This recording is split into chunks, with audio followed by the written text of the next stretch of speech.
bien, écoutez, il est 17h34. Je crois que l'on va démarrer ce 73e séminaire de l'Irénée. Je suis très heureux de vous y accueillir, effectivement, donc, depuis Rabat sur l'un des campus de l'ESSEC.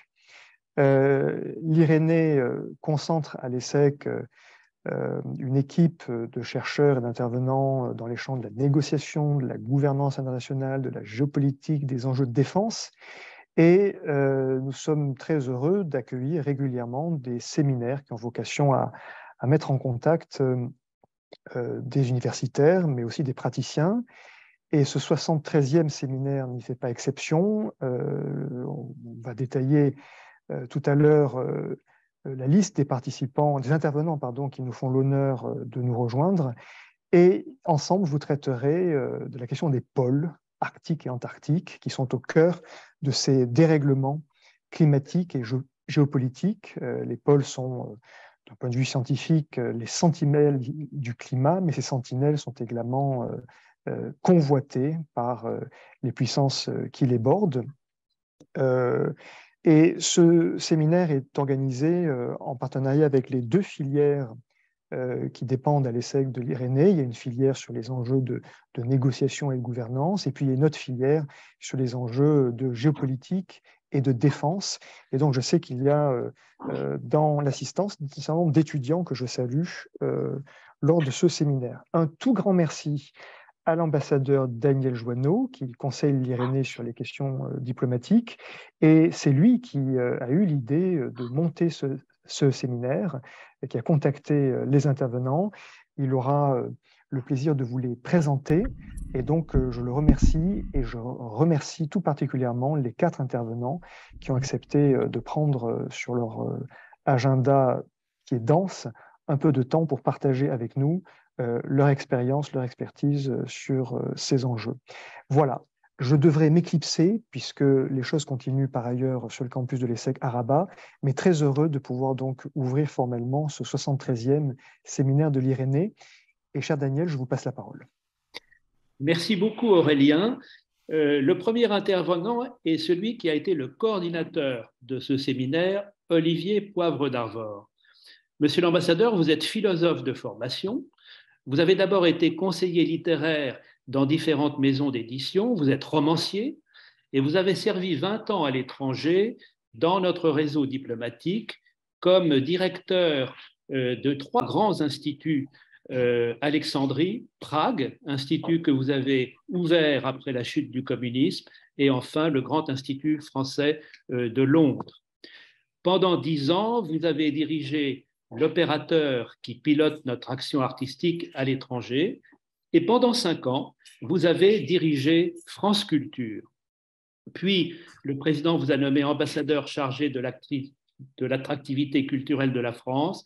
Vous avez été ambassadeur de France en Tunisie. Vous êtes passionné depuis longtemps par les sujets maritimes et environnementaux. Vous présidez l'Académie de marine ainsi que l'Arsenal des mers de Rochefort. Vous avez publié une dizaine d'ouvrages consacrés à l'aventure maritime, regroupés dans l'Odyssée des marins.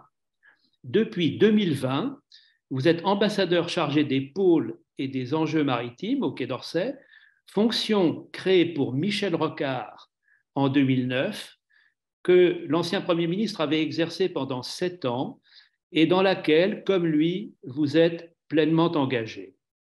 Nommé par le président Emmanuel Macron envoyé spécial pour les océans, vous avez organisé à Brest il y a 1 an le premier sommet mondial consacré aux océans, ouvert et présidé par Emmanuel Macron. Je vous laisse la parole pour nous parler des enjeux géostratégiques des pôles. Monsieur l'ambassadeur, cher Daniel, chers amis, je trouve finalement assez élégant que c'est de Rabat que soit lancée cette rencontre sur les pôles, le Maroc étant un pays qui n'a pas de présence en Arctique ni en Antarctique, et qui ne semble pas vouloir en avoir ni d'avoir de prétention.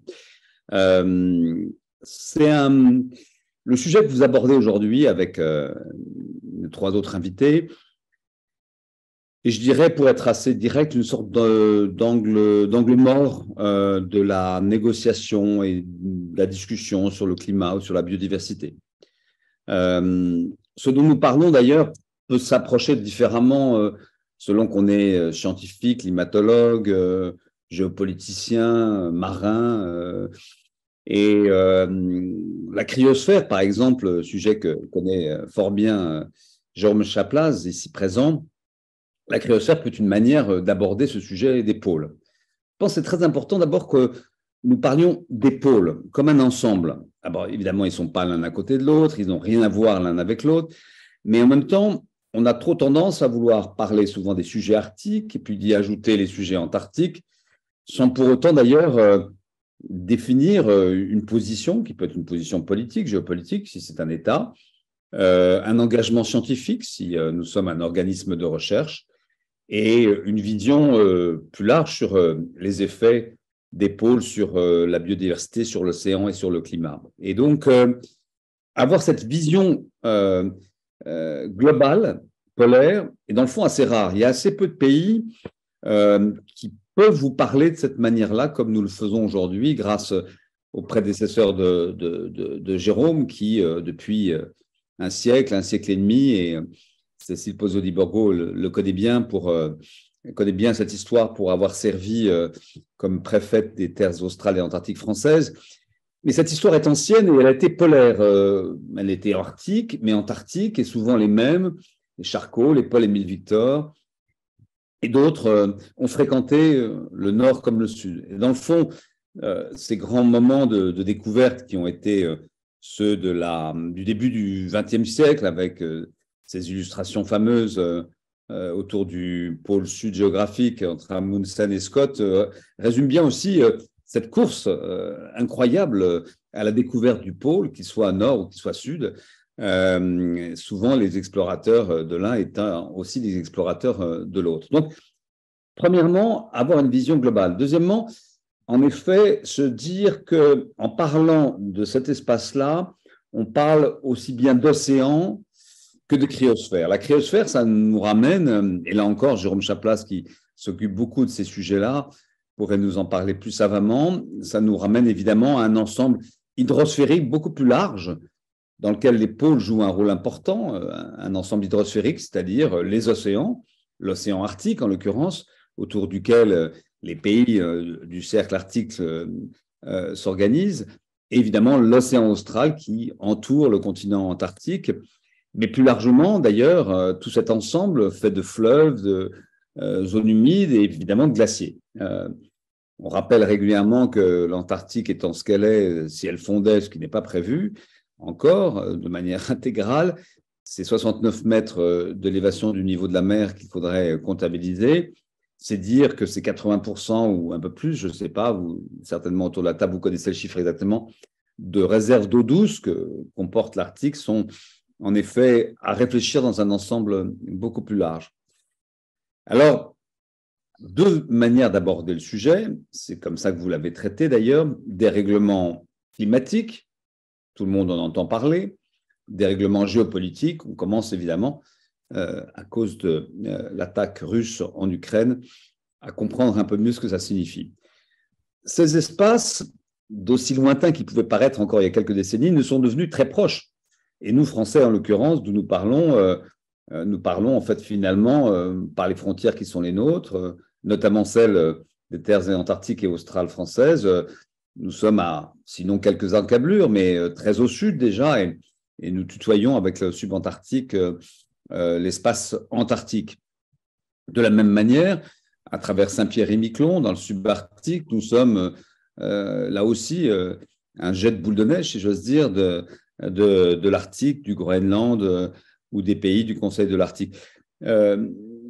Tout ça pour dire que ces visions parfois un peu romantiques des pôles qui sont celles qui ont habité parfois les jeunes garçons ou les jeunes filles que nous pouvions être, tout ça est quand même assez éloigné parce qu'on peut se rendre aux pôles, on peut les visiter, on peut y passer des vacances, faire du tourisme, on peut évidemment y étudier, y faire de la recherche, et on peut en parler sans même nécessairement être un explorateur, parce qu'on a tous lu, su que la calotte glaciaire du Groenland fondait et que cette perte de glace, évidemment, représentait un danger majeur pour l'élévation du niveau de la mer à l'échelle globale. Le GIEC, la IPCC, l'a détaillé de manière précise, et que nous sommes, en allant au Groenland, donc tout près de chez nous, dans le fond, en face de l'Islande, nous sommes là dans le balcon, sur le balcon du changement climatique, le dérèglement climatique, même si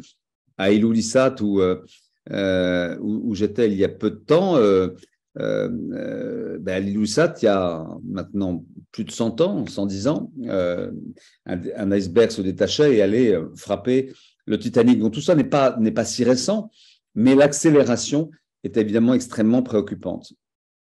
En Antarctique, je crois que pour le coup, nos amis qui sont ici présents pourraient beaucoup vous en parler aussi pour bien la connaître. Jérôme est allé si souvent, ayant été le directeur de notre Institut polaire français, dans les stations du Mont d'Urville et de Concordia. On sait qu'à l'ouest, mais tu nous en parleras, Jérôme, il y a une situation critique à l'ouest, il y a une situation critique des glaciers, et qu'il semble qu'aujourd'hui, dans la partie est de l'Antarctique, il y a aussi en effet des mouvements préoccupants. C'est vrai que cette révélation qui nous a été donnée par vous, par les glaciologues, par ceux qui, avec Lorius, Jouzel et toute l'école de Grenoble que Jérôme Chaplas représente ici, ont pu, autour de 1985-86, grâce à des carottages de glace en lien avec les Russes dans la station Vostok, dans le fond, sonner l'alerte en la documentant. C'est très récent, cette découverte du changement climatique, mais c'est le paradoxe d'espaces qui sont victimes de ces changements climatiques, mais qui sont aussi ceux qui nous ont alertés sur ce changement majeur. Alors, une fois qu'on a parlé du climat, il faut qu'on parle après des hommes et la manière dont les hommes se sont appropriés plus ou moins bien ces deux espaces. Les gouvernances sont extrêmement différentes, évidemment. Vous avez une gouvernance très singulière, souvent citée en exemple. Daniel, toi qui es un grand ambassadeur, une grande figure de la diplomatie, tu sais combien ce traité de l'Antarctique est cité à la fois comme un exemple par la capacité de la communauté internationale dans un moment de guerre froide, donc dans les années 50, de négocier un traité très singulier, partant d'une situation assez bloquée, dans le fond, qui était ces quelques pays, je crois, 7, qui avaient une revendication sur l'Antarctique pour y avoir découvert des morceaux d'espace, la France en l'occurrence avec du Mont d'Urville en 1840, la Terre Adélie, mais d'autres pays. Et donc, une première forme de revendication de territoire, puis après, d'autres se rajoutent, et puis enfin, on décide quand même que tout ça doit être en quelque sorte gelé, et que nous allons, nos anciens allaient imaginer un traité qui permettrait de consacrer ce continent immense à la science, à la recherche, à la paix, et serait ouvert à toutes celles et tous ceux qui veulent collaborer de cette manière-là. C'est un traité tout à fait incroyable, inimaginable aujourd'hui, mais qui a, je dirais, la peau solide, je pense. Alors, on nous rappelle régulièrement qu'en 2048, il peut y avoir une révision, mais enfin, tout ça devant se faire sur la base d'un consensus. Je ne vois pas comment Russes et Chinois, qui pourraient en avoir envie, pourraient imaginer qu'il faudrait casser ce traité d'Antarctique qui est bien solide, qui s'est construit à travers les années et qui protège l'Antarctique. Au nord, vous le savez, c'est un autre fonctionnement. Il n'y a pas d'organisation internationale qui gère l'Arctique, évidemment. Ce sont des pays riverains du cercle arctique qui ont créé ensemble ce Conseil de l'Arctique qui doit avoir 25 ans, je crois, maintenant, et qui est autour des 4 pays nordiques, Norvège, Suède, Finlande, Danemark et donc Groenland, réunit aussi évidemment les États-Unis, le Canada, la Russie et l'Islande. Ces 8 pays sont des pays membres, invitent autour d'eux, dans les réunions du Conseil de l'Arctique, de nombreuses organisations, les peuples autochtones aussi, puisque la grande différence entre le Sud et le Nord, c'est que le Sud n'est peuplé que d'aimables scientifiques, quelques milliers, de quelques dizaines de milliers de touristes qui viennent, mais il n'y a pas d'habitants, alors qu'évidemment, l'Arctique est peuplé, je crois, d'environ 3 ou 4 millions d'habitants, avec une part non négligeable d'habitants autochtones. Et cette dimension, évidemment, de présence humaine fait que ce lieu qui est petit, qui est restreint, mais qui est en même temps d'une richesse incroyable de par les hydrocarbures, les minerais qu'on trouve au fond de l'océan Arctique. Et on sait qu'aujourd'hui, la seule manne de l'hydrocarbure représente 15 à 20% du PIB de la Russie. On voit que cette manne est loin d'être épuisée, des réserves très importantes y sont toujours présentes. Et qui mieux qu'Hervé Baudu, ici présent, pourra nous parler d'une autre perspective de ressources, au-delà de celle du forage de ces ressources, qui est celle évidemment des routes maritimes, avec, dû au changement climatique, dû à cette implacable fonte de la calotte glaciaire, et la possibilité d'emprunter l'une des 3 routes, et en l'occurrence celle du Nord-Est, qui permettra peut-être, Hervé saura nous le dire mieux, à une partie ou une petite partie du commerce maritime mondial qui aujourd'hui part par Suez, de passer par le Nord, donnant ainsi l'avantage à la Chine qui, bien que n'étant pas arctique, pas plus que nous, observateur du Conseil de l'Arctique, se présente souvent comme pays quasi-arctique, quasi-arctic country, ce qui veut dire que les intérêts, en effet, en termes de coûts, de réduction de la durée de transport, sont non négligeables. On a là donc, dans le fond, 2 scènes très différentes. Et si on prend ces 2 scènes avec l'ensemble du décor mondial, celui auquel on assiste, par exemple, au jour J d'aujourd'hui, à savoir des tensions réelles, évidemment, entre Russie et entre l'OTAN, des tensions très fortes qui sont en train de se développer et qui ne baisseront pas d'intensité entre la Chine et les États-Unis. On voit bien que nous avons dans cet ensemble, notamment arctique, un certain nombre de facteurs qui pourraient laisser penser qu'une guerre, ou en tout cas que nous sommes dans un espace sous grande pression. Alors, oui, c'est vrai, quand vous avez l'OTAN, la Russie, les États-Unis, la Chine autour d'aussi importantes ressources en hydrocarbures et de perspectives de grandes routes qui permettraient de transporter des porte-containers de Marseille à Shanghai avec 10 jours de moins que par le chemin de Suez, c'est vrai qu'il y a les éléments d'un conflit. En même temps, je regarde avec beaucoup d'étonnement une espèce de tranquillité de cette région. Alors certes, il y a eu et il y a encore du réarmement. Certes, les puissances nucléaires y exercent leur présence, notamment à travers les marines nationales qui croisent dans les eaux. Mais en même temps, vous voyez, depuis maintenant plus d'1 an, le Conseil de l'Arctique n'a pas d'activité. Il était sous présidence russe pour 2 années. Et puis, bon, il y a des groupes de travail sur certains sujets un peu, sinon mineurs, mais latéraux. Mais ça fonctionne. Il n'y a pas la guerre. Les Norvégiens, les Finlandais, les Russes ont trouvé des solutions concernant la pêche. Et dans le fond, avec cette gouvernance très molle, en quelque sorte, laissée à l'initiative de chaque pays, avec un ensemble qui les réunit, notamment sur les questions environnementales, qu'est ce Conseil de l'Arctique, finalement, cette région est assez tranquille, alors que pour les besoins du film qu'on a envie d'écrire toujours pour attirer le chaland, on nous menace souvent de Far West ou de guerre. Tout ça me paraît quand même assez lointain. Alors, la question de l'énergie est une guerre en soi, on le voit. C'est une guerre, non pas discrète, mais en tout cas qui ne fait pas de mort, mais qui évidemment est une guerre de compétition économique très, très forte. Alors, qu'est-ce que nous faisons dans cette région? Qu'est-ce que nous faisons dans ces régions? Quelle est peut-être la vision française? Et je terminerai sur ça de ces pôles. D'abord, trois mots d'ordre. La science et la science. Et rien que la science, j'ose dire. Et nous n'avons en Arctique, aujourd'hui, depuis le refus d'ailleurs du gouvernement français, bien avant la guerre en Ukraine, nous n'avons plus les mêmes intérêts que nous pouvions avoir à travers Total avec les grands chantiers du Yamal, LNG2 et le retrait total d'une partie des activités fait que économiquement, le sujet est presque insensible pour nous Français. Il ne l'est pas pour des raisons d'énergie, mais il est relativement insensible. Et donc, ce que nous voulons aujourd'hui, c'est retourner au Groenland, retourner dans cet Arctique aussi russe, un jour, je l'espère, pour pouvoir avancer dans la recherche scientifique.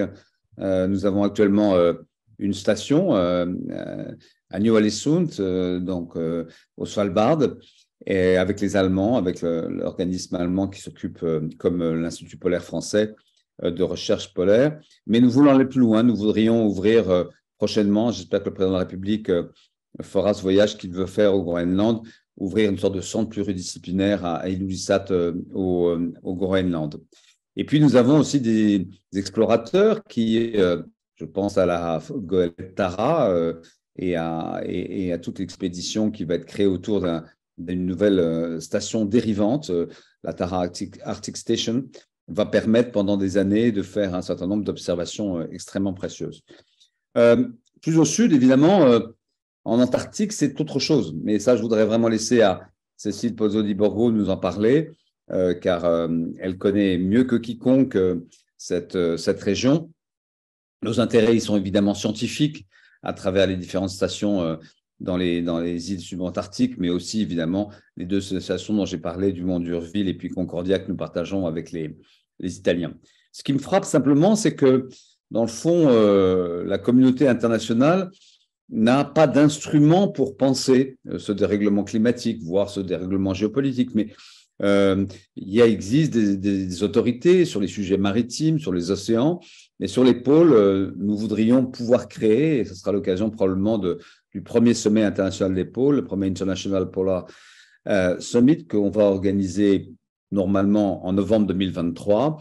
Nous voudrions pouvoir organiser une sorte d'alliance polaire autour de la science pour vraiment convaincre tous les pays européens, mais évidemment aussi les Russes et les Chinois, ce qui n'est pas la chose la plus simple, de travailler ensemble pour documenter à la fois ces dérèglements, mais pour aussi beaucoup mieux connaître ces espaces très singuliers. Et donc, il y a un travail de persuasion pour que, à la place des petits drapeaux qui montrent à quel point une trentaine de pays sont fiers de pouvoir travailler dans un morceau d'Arctique ou d'Antarctique, à la place de ces petits drapeaux, il y a vraiment une préoccupation de bien commun de l'humanité. Car c'est à ça que nous font penser, évidemment, les pôles, de par leur fragilité, de par l'éloignement qui est le leur, de par la complexité aussi de leur fonctionnement, de leur rôle essentiel aussi dans l'ensemble du nexus climat-biodiversité. C'est cette rareté, c'est cette valeur extrême et ceux qui vivent en Antarctique, qui travaillent, savent à quel point le silence, cette immensité de glace est quelque chose qu'on ne trouve nulle part ailleurs et qu'il faut à tout prix préserver, même si nombreux sont ceux qui veulent voir et s'approcher le plus possible de ces régions-là. Voilà, donc c'est un monde assez fascinant. Je vous laisse rentrer dedans grâce à nos trois autres invités. Je l'ai découvert il y a maintenant 2 ans et au début, ça me paraissait dans le fond assez exotique et je dois à Jérôme d'avoir été mon guide dans ces régions, un guide formidable. Et je peux vous assurer qu'aujourd'hui, tout breton que je suis et passionné de la Méditerranée, c'est vers les pôles que mon cœur va. Merci à vous. Merci Olivier et merci d'avoir respecté à la minute près le temps de parole qui t'était proposé. Je suis heureux de donner maintenant la parole au professeur Jérôme Chapella. Professeur, vous enseignez à l'École polytechnique fédérale de Lausanne, vous êtes directeur de recherche au CNRS et vous avez dirigé pendant 4 ans l'Institut Paul-Émile Victor. Sous l'égide de l'UNESCO, vous avez lancé une initiative passionnante dont vous allez nous parler, qui s'appelle Ice Memory, qui vise à sauvegarder des échantillons de glaciers en voie de disparition en les stockant en Antarctique pour les préserver au bénéfice des générations futures. Vous avez participé à 11 expéditions en Antarctique et 5 en Arctique. Vous connaissez parfaitement les dimensions scientifiques et logistiques de ces grandes expéditions. Vos travaux ont été récompensés par la médaille d'argent du CNRS, par le Grand Prix Jaffé de l'Académie des sciences et au Danemark par la médaille d'honneur Niels Bohr. Professeur, vous allez nous parler des enjeux scientifiques des pôles. Monsieur l'ambassadeur, messieurs les ambassadeurs, madame la préfète, chers collègues, chers auditeurs, d'abord je vous remercie pour cette invitation et puis effectivement je pense que les enjeux autour des pôles sont multiples et la science y joue un rôle particulier. C'est ce que je vais tâcher de vous exposer dans les quelques minutes qui suivent avec une présentation pour guider mon propos que je vais tâcher de partager tout de suite. Alors, une petite seconde, le temps que je trouve la bonne chose. Voilà, c'est bon. Vous me dites, je mets en plein écran, vous me dites si vous voyez bien les diapositives. Très bien, super. Excellent. Merci beaucoup. Donc, j'ai effectivement la responsabilité pour les quelques minutes qui viennent de vous dresser un portrait qui ne sera certainement pas exhaustif des enjeux scientifiques qui se jouent aujourd'hui au pôle et dont vous doutez bien qu'ils sont multiples. Je commencerai avec cette diapositive qui vous liste, encore une fois d'une manière très synthétique et probablement pas exhaustive, quelles sont en fait les disciplines de recherche. Quand on parle de la recherche au pôle, c'est quoi? Ça se classe en 3 grandes catégories qui sont celles qui sont indiquées au centre, les géosciences, c'est-à-dire les sciences de la Terre. On étudie la Terre depuis la haute atmosphère jusqu'à la Terre interne. Les sciences du vivant, puisqu'il y a un vivant très spécifique qui s'est adapté au pôle et qui sont de soi en soi des sujets d'étude. Les sciences humaines et sociales, puisque au pôle Nord, il y a effectivement des populations autochtones qui se sont installées depuis des milliers d'années et qui sont des sujets majeurs d'étude. Si on rentre un peu plus dans le détail, dans les géosciences, on commence évidemment par la glaciologie. La glaciologie, pourquoi? Parce que la glaciologie, c'est l'étude de l'eau gelée sous toutes ses formes, que ce soit de la neige, que ce soit des glaciers, que ce soit des sols gelés. La glaciologie a évidemment une place considérable au pôle, puisque ce sont des régions par définition froides, où l'eau existe en grande partie à l'état solide. L'océanographie ensuite. L'océanographie, à la fois pour des raisons de physique, la dynamique, je dirais, de l'océan, je vais en parler un petit peu plus tard dans mon exposé, mais également sur les aspects de chimie de l'océan ou de biologie, puisque les sciences du vivant couvrent également l'activité dans le domaine marin. Quand on parle de l'atmosphère, les sujets au pôle ont à la fois trait à la dynamique même de l'atmosphère, qui est une dynamique très particulière, c'est mis en place au pôle Nord comme au pôle Sud, mais également la chimie de l'atmosphère, puisque en raison des conditions froides et en raison du type de composés chimiques que l'on trouve dans cette atmosphère, se produit une chimie particulière qui est bien connue du grand public à travers notamment la formation du trou d'ozone au-dessus de l'Antarctique. Le cycle du carbone, il n'est pas seulement au pôle. L'échange de carbone entre les différents réservoirs de la planète, que ce soit la biosphère terrestre, les océans, l'atmosphère ou les ressources géologiques, c'est quelque chose qui se déroule sur l'échelle de l'ensemble de la planète, mais dans les régions polaires, le cycle du carbone comprend des composantes très particulières, notamment liées aux sols gelés, l'existence de ces permafrosts, de ces sols gelés, que ce soit en Russie ou au Canada, qui représentent des centaines de gigatonnes, donc des centaines de milliards de tonnes de carbone actuellement stockées dans ces sols. Les géosciences, ce sont aussi l'étude de ressources. On a déjà mentionné en Arctique, voire en Antarctique, l'existence de ressources minérales, mais également de ressources énergétiques. Et quand on parle d'énergie, ce n'est pas seulement l'énergie fossile, c'est également les énergies renouvelables. Je pense que Hervé peut-être nous parlera tout à l'heure de la politique en la matière, par exemple au Groenland, puisque le Groenland dispose de ressources hydroélectriques extrêmement importantes et commence à se positionner dans la capacité d'utiliser ces ressources hydroélectriques pour produire de ce qu'on appelle des e-fuels, donc des fuels alternatifs comme par exemple le méthanol ou l'ammoniac. Ça, c'est pour les géosciences, et encore une fois, on pourrait rentrer beaucoup plus dans le détail des sujets liés aux géosciences au pôle. Pour ce qui concerne les sciences du vivant, il y a évidemment des sujets liés à la biodiversité. Nous avons des espèces particulières qui se sont développées là-bas, et notamment il y a une richesse génétique assez intéressante dans ce qu'on rencontre, que ce soit au pôle Nord ou au pôle Sud, avec notamment une capacité d'évolution génétique très importante qui fait que les régions polaires pourraient servir en quelque sorte de berceau pour réalimenter d'autres régions du monde avec des espèces évoluées. L'écologie, la dynamique des écosystèmes, bien sûr, ces écosystèmes sont sous une pression extrêmement importante, que ce soit à travers le changement climatique ou à travers les différentes sources de pollution ou même la pression humaine par la présence humaine, qui amènent des questions. Dans quelle mesure ces écosystèmes vont être capables de s'adapter ou changer drastiquement par rapport à ces impacts? Les impacts, ils se traduisent également par un terme qu'on a tendance un petit peu à oublier, qui est celui de l'acidification. L'augmentation du CO2 dans l'atmosphère conduit, parce que le CO2 est soluble dans l'eau et parce que le CO2 est un gaz acide, à acidifier l'océan. Et l'acidification de l'océan conduit, notamment dans les régions polaires, à un effet particulièrement important parce que les eaux sont froides. Et le CO2 se dissout d'autant plus fortement que la température de l'eau est basse. Cette acidification, elle conduit notamment à affecter les coquilles de calcaire qui forment en fait des micro-organismes que l'on trouve dans les océans. Donc petit à petit, ce calcaire risque de se dissoudre et par la même impacte la chaîne alimentaire depuis son origine, puisqu'on parle de micro-organismes qui font quelques dizaines de microns à quelques centaines de microns de diamètre. L'adaptabilité, j'ai déjà mentionné, et puis les ressources, puisque les sciences du vivant, c'est aussi une question de ressources. La pêche est un élément extrêmement important à la fois en Arctique et puis en Antarctique, et c'est notamment un sujet de discussion dans le cadre de la CAMLAR, adossée au traité sur l'Antarctique. Sciences humaines et sociales, nous avons plusieurs centaines de milliers de populations autochtones qui vivent en Arctique depuis plusieurs millénaires. Et ces populations ont leurs habitudes d'un environnement qui changeait peu pendant la période que l'on appelle la période Holocène, c'est-à-dire les derniers 10 à 11 000 ans.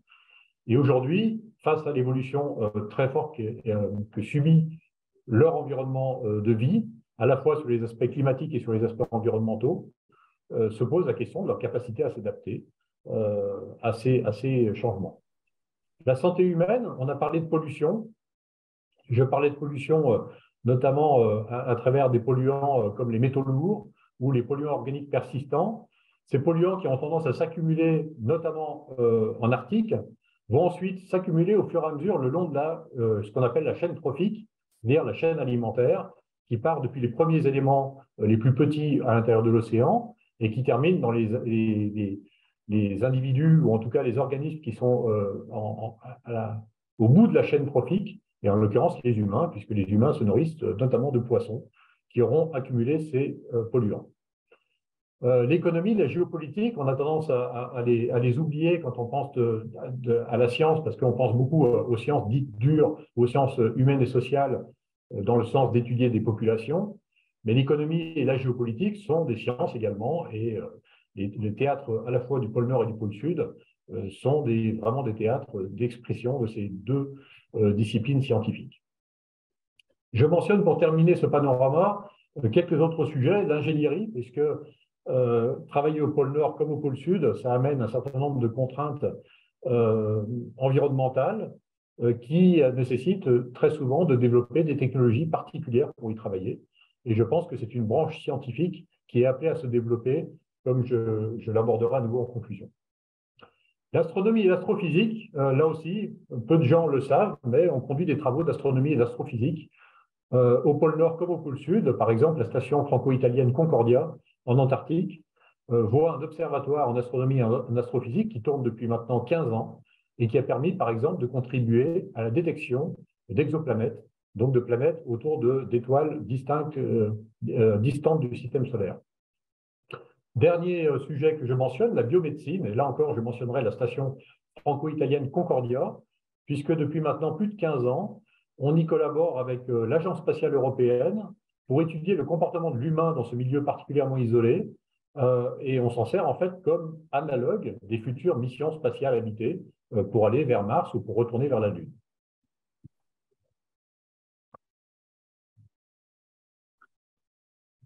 Le point probablement le plus important quand on parle des régions polaires et de la science, c'est bien évidemment l'évolution climatique et la façon dont elle s'exprime dans les régions polaires.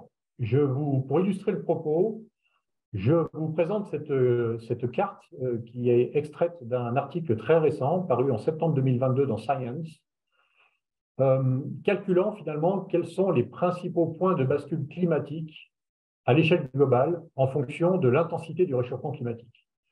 Les symboles les petits ronds, c'est pour un réchauffement climatique à la fin du XXIe siècle, restant inférieur à 2 degrés Celsius. Je rappelle que les objectifs des COP aujourd'hui sont fixés à 1,5 degré Celsius et de plus en plus de voix pensent qu'on a déjà loupé le coche et que l'enjeu aujourd'hui va être de maintenir la température de la planète en moyenne à moins de 2 degrés Celsius de réchauffement par rapport à la période pré-industrielle. Le losange au milieu, c'est un réchauffement entre 2 et 4 degrés Celsius. Et le triangle, c'est pour un réchauffement à la fin du XXIe siècle supérieur à 4 degrés Celsius. Et vous voyez, à la fois au nord comme au sud, qu'en fonction des objectifs que l'on se fixe de réchauffement planétaire, des points de bascule seront atteints. Déjà, avec une température inférieure à 2 degrés Celsius, vous notez sur cette carte qu'on considère que la calotte de gaz du Groenland est condamnée. Elle n'est pas condamnée à disparaître à l'échelle de quelques décennies à quelques siècles, cela prendra certainement des millénaires, mais elle est condamnée, c'est-à-dire qu'elle est clairement en déséquilibre, elle ne peut pas continuer à fonctionner avec une température augmentant de près de 2 degrés Celsius. Les autres enjeux, c'est bien sûr la fonte des sols gelés, avec une température qui pourrait être supérieure à 4 degrés Celsius. On peut s'attendre à une fonte majeure et irréversible de ces sols gelés, notamment en Russie. Il y a des questions qui se posent par rapport à l'évolution de la circulation océanique dans l'Atlantique, j'y reviendrai dans mes propos ultérieurement. Et si on se tourne vers l'Antarctique, l'enjeu majeur, c'est notamment l'évolution de la calotte de gaz, le risque qu'une partie de cette calotte de gaz se détruise. On considère que dans l'Atlantique de l'Ouest, notamment dans les glaciers Thwaites et Pine Island, le système est déjà en marche et donc on s'attend à une contribution au niveau des mers qui pourrait potentiellement atteindre 3 mètres à l'échelle de quelques décennies à quelques siècles.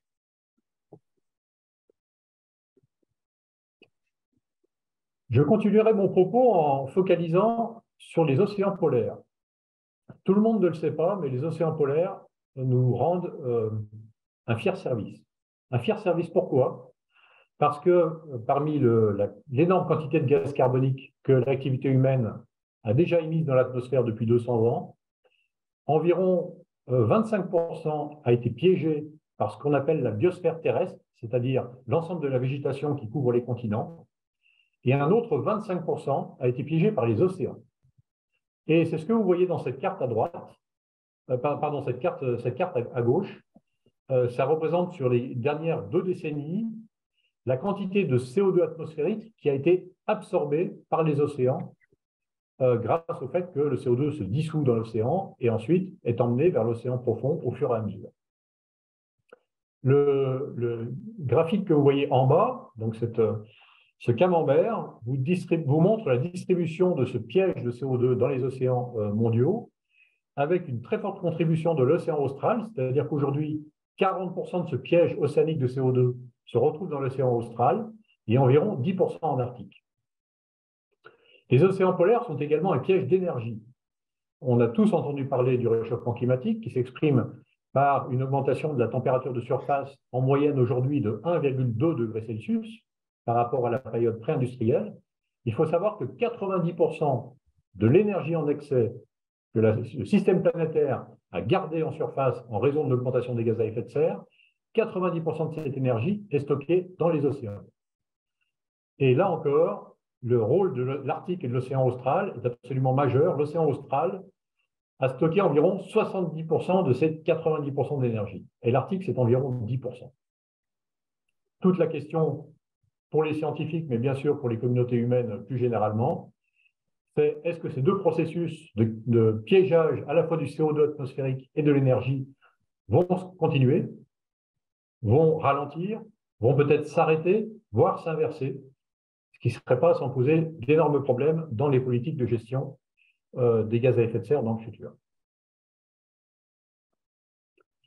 Les océans, ce ne sont pas seulement des pièges à CO2 et des pièges à énergie, mais également, ce sont des transformateurs d'énergie. Ce sont des éléments qui permettent de transporter l'énergie à travers les latitudes de la Terre. J'aime beaucoup cette carte parce qu'elle représente la planète Terre vue selon une perspective océanique.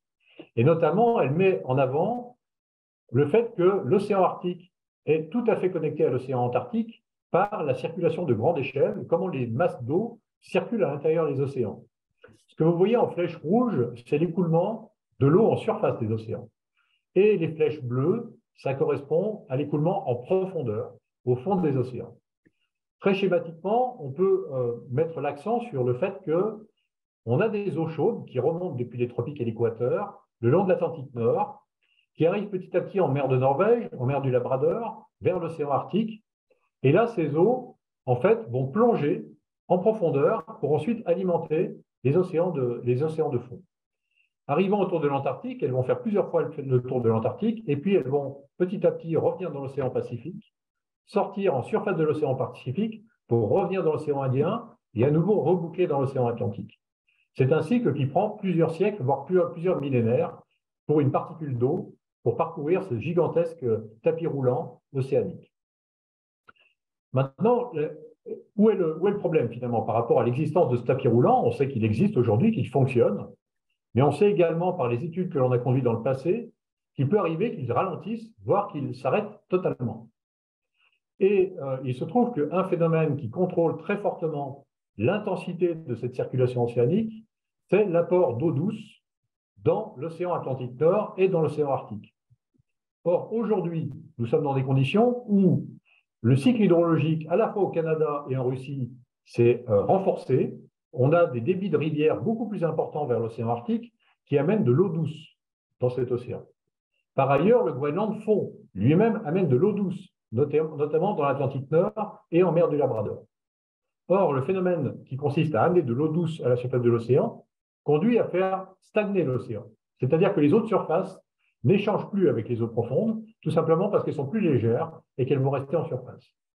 Et donc là, on a un enjeu majeur qui se joue actuellement, et les scientifiques ne sont pas encore d'accord sur l'intensité et sur les perspectives d'avenir sur ce mécanisme-là, mais qui font que si par malheur cette circulation océanique devait ralentir, l'impact serait absolument global et conduirait notamment à ce que de l'énergie en excès qui n'est plus envoyée vers l'océan profond s'accumule notamment dans l'océan austral, avec des conséquences à la fois sur le cycle du carbone et sur les échanges d'énergie. Autre sujet d'étude extrêmement important, c'est le futur niveau des mers. Le futur niveau des mers, il se joue en grande partie en Antarctique aujourd'hui, et il se joue à travers ce petit schéma que vous voyez ici, qui zoome sur ce qui se passe sur la côte de l'Antarctique. La côte de l'Antarctique, on y voit le glacier antarctique, qui en moyenne fait 2 km d'épaisseur, sur quelque chose qui représente pratiquement 25 fois la France. Olivier Poivre d'Arvor l'a rappelé tout à l'heure, c'est 70% des réserves d'eau douce du monde. Or, ces glaciers, quand ils arrivent à la côte, ils se mettent à flotter sur l'océan pour former ce qu'on appelle des plateformes de gaz flottantes. Et lorsque le glacier se met à flotter sur l'océan, il est en interaction avec l'océan.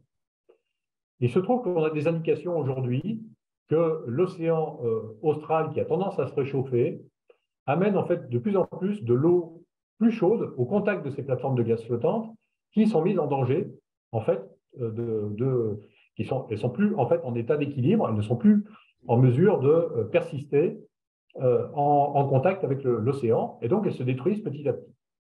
Or, quand ces plateformes de gaz flottantes se détruisent, elles jouent en fait un rôle de bouchon, c'est-à-dire qu'une fois qu'elles sont parties, le glacier en amont se met à s'écouler extrêmement vite et va alimenter à ce moment-là le niveau des mers.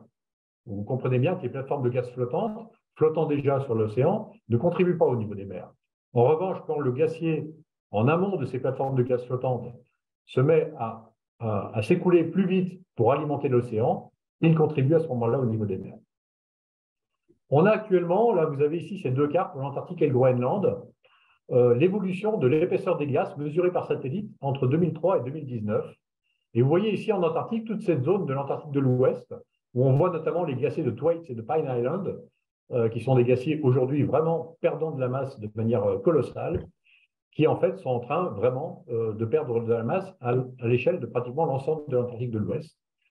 Une fois que cette glace est partie, on considère que c'est une augmentation du niveau des mers de 3 mètres. 3 mètres, je ne pense pas que j'ai beaucoup vous expliquer. Quant aux conséquences sur les populations humaines, on a plusieurs centaines de millions d'individus qui vivent à moins de 100 km des côtes. Nous avons des mégalopoles, nous avons également de l'agriculture, qui par exemple au Bangladesh, qui sera complètement mise en péril, puisque de l'eau saumâtre commencera à rentrer dans les sols, les rendant impropres à l'agriculture. Pour le Groenland, vous voyez également ici, tout le pourtour du Groenland aujourd'hui perd de la masse de manière considérable. Et une fois que le Groenland sera complètement parti, c'est à nouveau 3 mètres de niveau des mers supplémentaires. Je passe rapidement sur un autre sujet qui concerne la pression sur le vivant. Le vivant, il est sous pression pour de multiples raisons, en raison du changement climatique, en raison des pollutions, en raison des pressions des activités humaines en elles-mêmes. Et là, je prends l'exemple des manchots empereurs, animal emblématique s'il en est quand on parle de l'Antarctique, dont la population a fortement décliné. En fait, là, ce sont des observations qui ont été conduites à Dumont-d'Urville, la station française sur la côte antarctique. Et voilà les projections de cette population en terre adélie, telles qu'on l'estime pour l'horizon fin du XXIe siècle, en fonction de l'évolution de la glace de mer entourant l'Antarctique. La conclusion, pour faire court, c'est que les colonies que l'on observe ici en rouge sur la partie atlantique de l'Antarctique auront disparu. Quelques-unes perdront fortement de la population sur la partie qui fait plutôt face à l'océan Indien. Et puis, les quelques endroits où on peut espérer encore voir des populations de manchots empereurs, ce sera plutôt en péninsule et dans le secteur de la mer de l'Ouest. Pour continuer mon propos, je vous dresserai un panorama très court de comment en fait la science est organisée au niveau international. Une fois qu'on a posé ces grandes questions scientifiques, comment les scientifiques finalement les abordent. En fait, on les aborde de manière extrêmement concertée. Tout d'abord, on se concerte sur les aspects scientifiques. Quelles sont les priorités d'action au niveau de la science? Quand on parle de l'Arctique, ça va se passer à travers ce qu'on appelle le IASC, qui est l'International Arctic Science Committee, regroupant les scientifiques d'environ 25 nations, qui discutent chaque année des priorités scientifiques et de l'organisation de leur campagne de recherche. Du côté de l'Antarctique, c'est le Scientific Committee on Antarctic Research, le SCAR, qui possède le même rôle, à la fois pour le continent antarctique et pour l'océan austral qui l'entoure. La science en région polaire, ce n'est pas seulement discuter de ses priorités scientifiques, mais c'est également la mettre en pratique et la mettre en pratique dans un environnement particulièrement exigeant. Ça demande des opérateurs spécifiques capables d'emmener des scientifiques dans des régions où, d'eux-mêmes, ils auraient beaucoup de mal à s'y rendre et à vivre. C'est ainsi qu'en fait, les opérateurs des différentes nations travaillant à la fois en Arctique et en Antarctique se sont réunis en Arctique à travers ce qu'on appelle le FARO, le Forum for Arctic Research Operators, et pour l'Antarctique à travers le Council of Managers of National Antarctic Programs. Ce sont vraiment les instances de facilitation, d'échange de services, et notamment pour tout ce qui concerne, pardonnez mon anglicisme, le Search and Rescue, donc les opérations de secours qu'on peut être amené entre scientifiques et opérateurs, on se concerte dans le cadre de ces regroupements d'opérateurs. Il y a également des infrastructures particulières qui ont été mises en place dans les régions polaires, que ce soit des stations terrestres ou des brise-glaces qui permettent d'accéder à l'océan de ces régions. Et dans les deux cas, on dispose de réseaux internationaux. On a le réseau Interact pour les stations terrestres, qui regroupe aujourd'hui en Arctique quelque chose comme 80 stations de recherche, dont plusieurs en Russie. Et au niveau des brise-glaces, on dispose du consortium EURISE, qui est un consortium géré par l'Europe, mettant à disposition 6 brise-glaces de recherche, dont le temps navire peut être partagé entre chercheurs et entre nations. Je continuerai mon propos sur le fait que, pour reprendre un peu ce que Olivier Poivre d'Arvor a déjà dit, la science en fait joue un rôle important parce qu'elle est notamment un facilitateur de dialogue. Et pour illustrer mon propos, je prendrai ce qui s'est passé en Antarctique. Vous avez à gauche sur cette carte, jusqu'aux années 1950, ce qu'était l'Antarctique, finalement, c'était une zone de polarisation et une zone de revendication. La possession de l'Antarctique était revendiquée par 7 nations, et toujours revendiquée aujourd'hui par 7 nations, qui sont la Nouvelle-Zélande, l'Australie, la France pour la Terre Adélie, ici, la Norvège, le Royaume-Uni, l'Argentine et le Chili. Et vous constaterez qu'entre le Royaume-Uni, l'Argentine et le Chili, les revendications territoriales se recoupent en partie.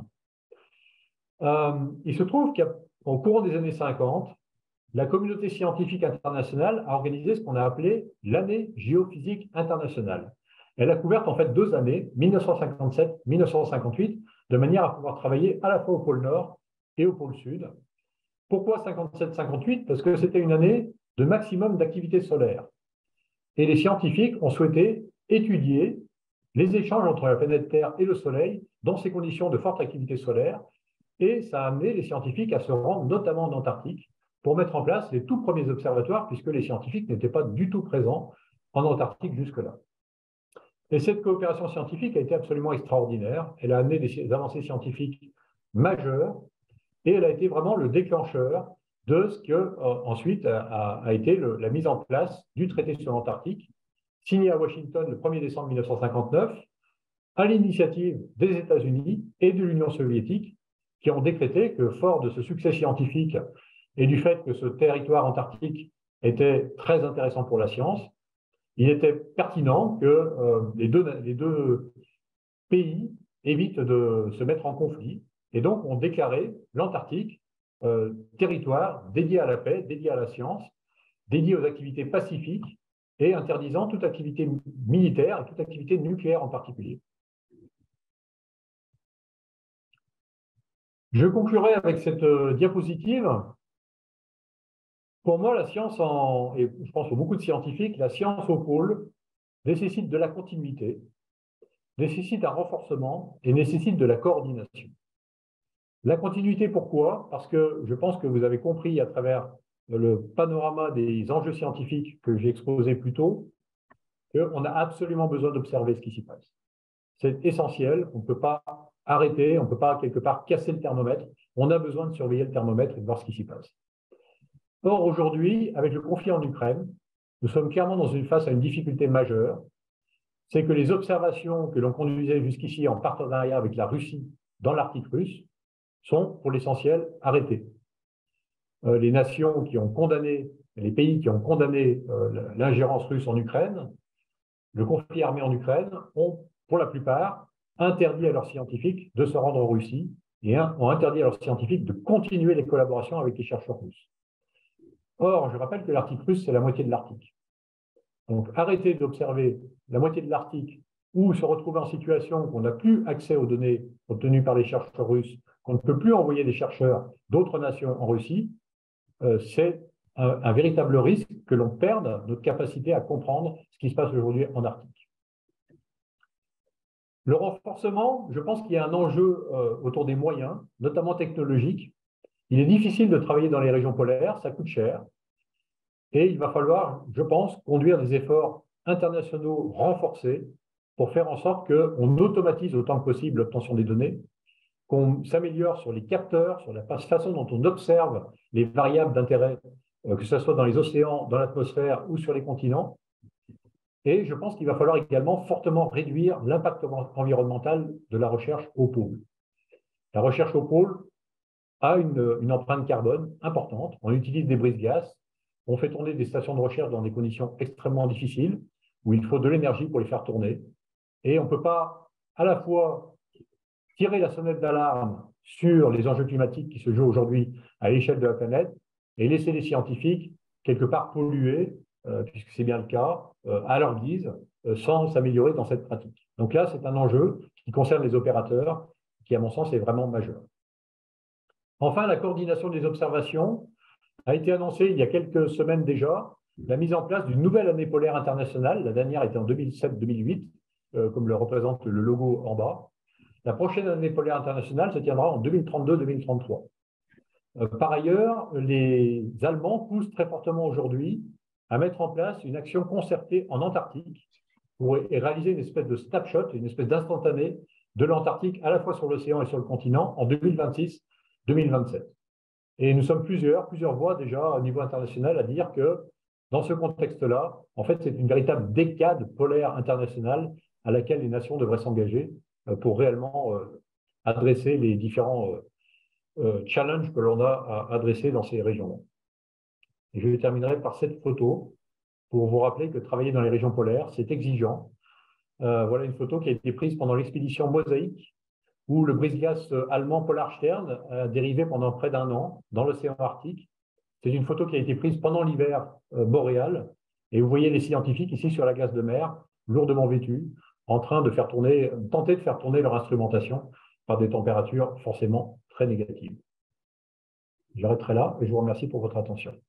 Professeur, c'était passionnant. Est-ce que vous pouvez tout de même nous dire un petit mot rapide sur Ice Memory et les défis que ça pose? Très volontiers, mais j'ai déjà utilisé beaucoup de temps, donc je ne veux pas être trop long. Ice Memory, l'objectif consiste à sélectionner des échantillons de glaciers que l'on va déposer en Antarctique pour les générations futures. Le constat est finalement assez simple en soi. On utilise la glace des glaciers pour reconstituer l'histoire du climat, l'histoire de l'environnement terrestre. C'est une science assez jeune, c'est une science qui en France a été créée par Claude Lorius, que certains d'entre vous connaissent certainement. Et cette science donc a seulement 60 ans. Et quand on compare les mesures que l'on faisait sur les carottes de glace il y a 60 ans et les mesures que l'on fait aujourd'hui, ce sont deux mondes complètement différents. Pourquoi? Parce que les technologies se sont améliorées, parce que les idées scientifiques ont émergé, et on est parfaitement confiant que dans les décennies et les siècles à venir, il y aura de nouvelles technologies, il y aura de nouvelles idées scientifiques. En revanche, on sait qu'il n'y aura plus la matière première des glaciers de montagne. Donc l'enjeu d'Ice Memory, c'est d'aller dans les Alpes, dans les Andes, en Himalaya, en Alaska, sur différents glaciers qui aujourd'hui sont en train de disparaître à cause du réchauffement climatique, prélever des échantillons de glace que l'on va ensuite déposer à la station Concordia. Pourquoi? Parce que c'est un congélateur naturel. Il y fait aujourd'hui moins 54 degrés Celsius en moyenne annuelle, moins 20 degrés l'été au plus chaud, moins 80 en hiver. Et lorsque les échantillons en question seront mis à 10 mètres de profondeur à côté de la station, ils seront stockés à moins 50, sans besoin d'énergie, et dans le cadre du traité sur l'Antarctique, donc dans un territoire où la gouvernance internationale prévaut. Merci infiniment. Maintenant, je vais donner la parole au professeur Hervé Baudu. Professeur, vous êtes professeur en chef de l'enseignement maritime. Après 15 ans de carrière opérationnelle sur les bâtiments de la Marine nationale, vous avez enseigné à l'école navale et maintenant, et depuis plusieurs années, vous enseignez à l'école nationale supérieure maritime qui forme les officiers ingénieurs de la marine marchande. Votre cours porte sur la manœuvre, la navigation et la sécurité maritime. Vous formez en particulier les officiers de pont de la compagnie Ponant, laquelle organise des croisières dans l'Antarctique. Vous formez les équipages du brise-glace de la Marine nationale, l'Astrolabe. Vous êtes récemment rendu au pôle Nord et en Antarctique. Vous connaissez parfaitement ces régions et c'est la raison pour laquelle vous représentez la France dans plusieurs groupes d'experts du Conseil de l'Arctique. Vous êtes membre de l'Académie de marine et auteur des routes maritimes arctiques chez l'Harmattan. Je vous invite à nous parler des enjeux commerciaux des pôles. Messieurs les ambassadeurs, Madame la préfète, chers amis, merci. Je vois qu'également dans l'Assemblée, il y a quelques bons connaisseurs des zones polaires que je profite pour saluer. Écoutez, je vous remercie de votre invitation et mon propos ne va pas être forcément celui qui est le plus, prometteur, puisque effectivement, l'Arctique fait l'objet d'enjeux économiques assez importants, par lesquels on entend suffisamment parler avec les événements liés à l'Ukraine, notamment avec la Russie. Alors, je pense que vous voyez bien mon écran là.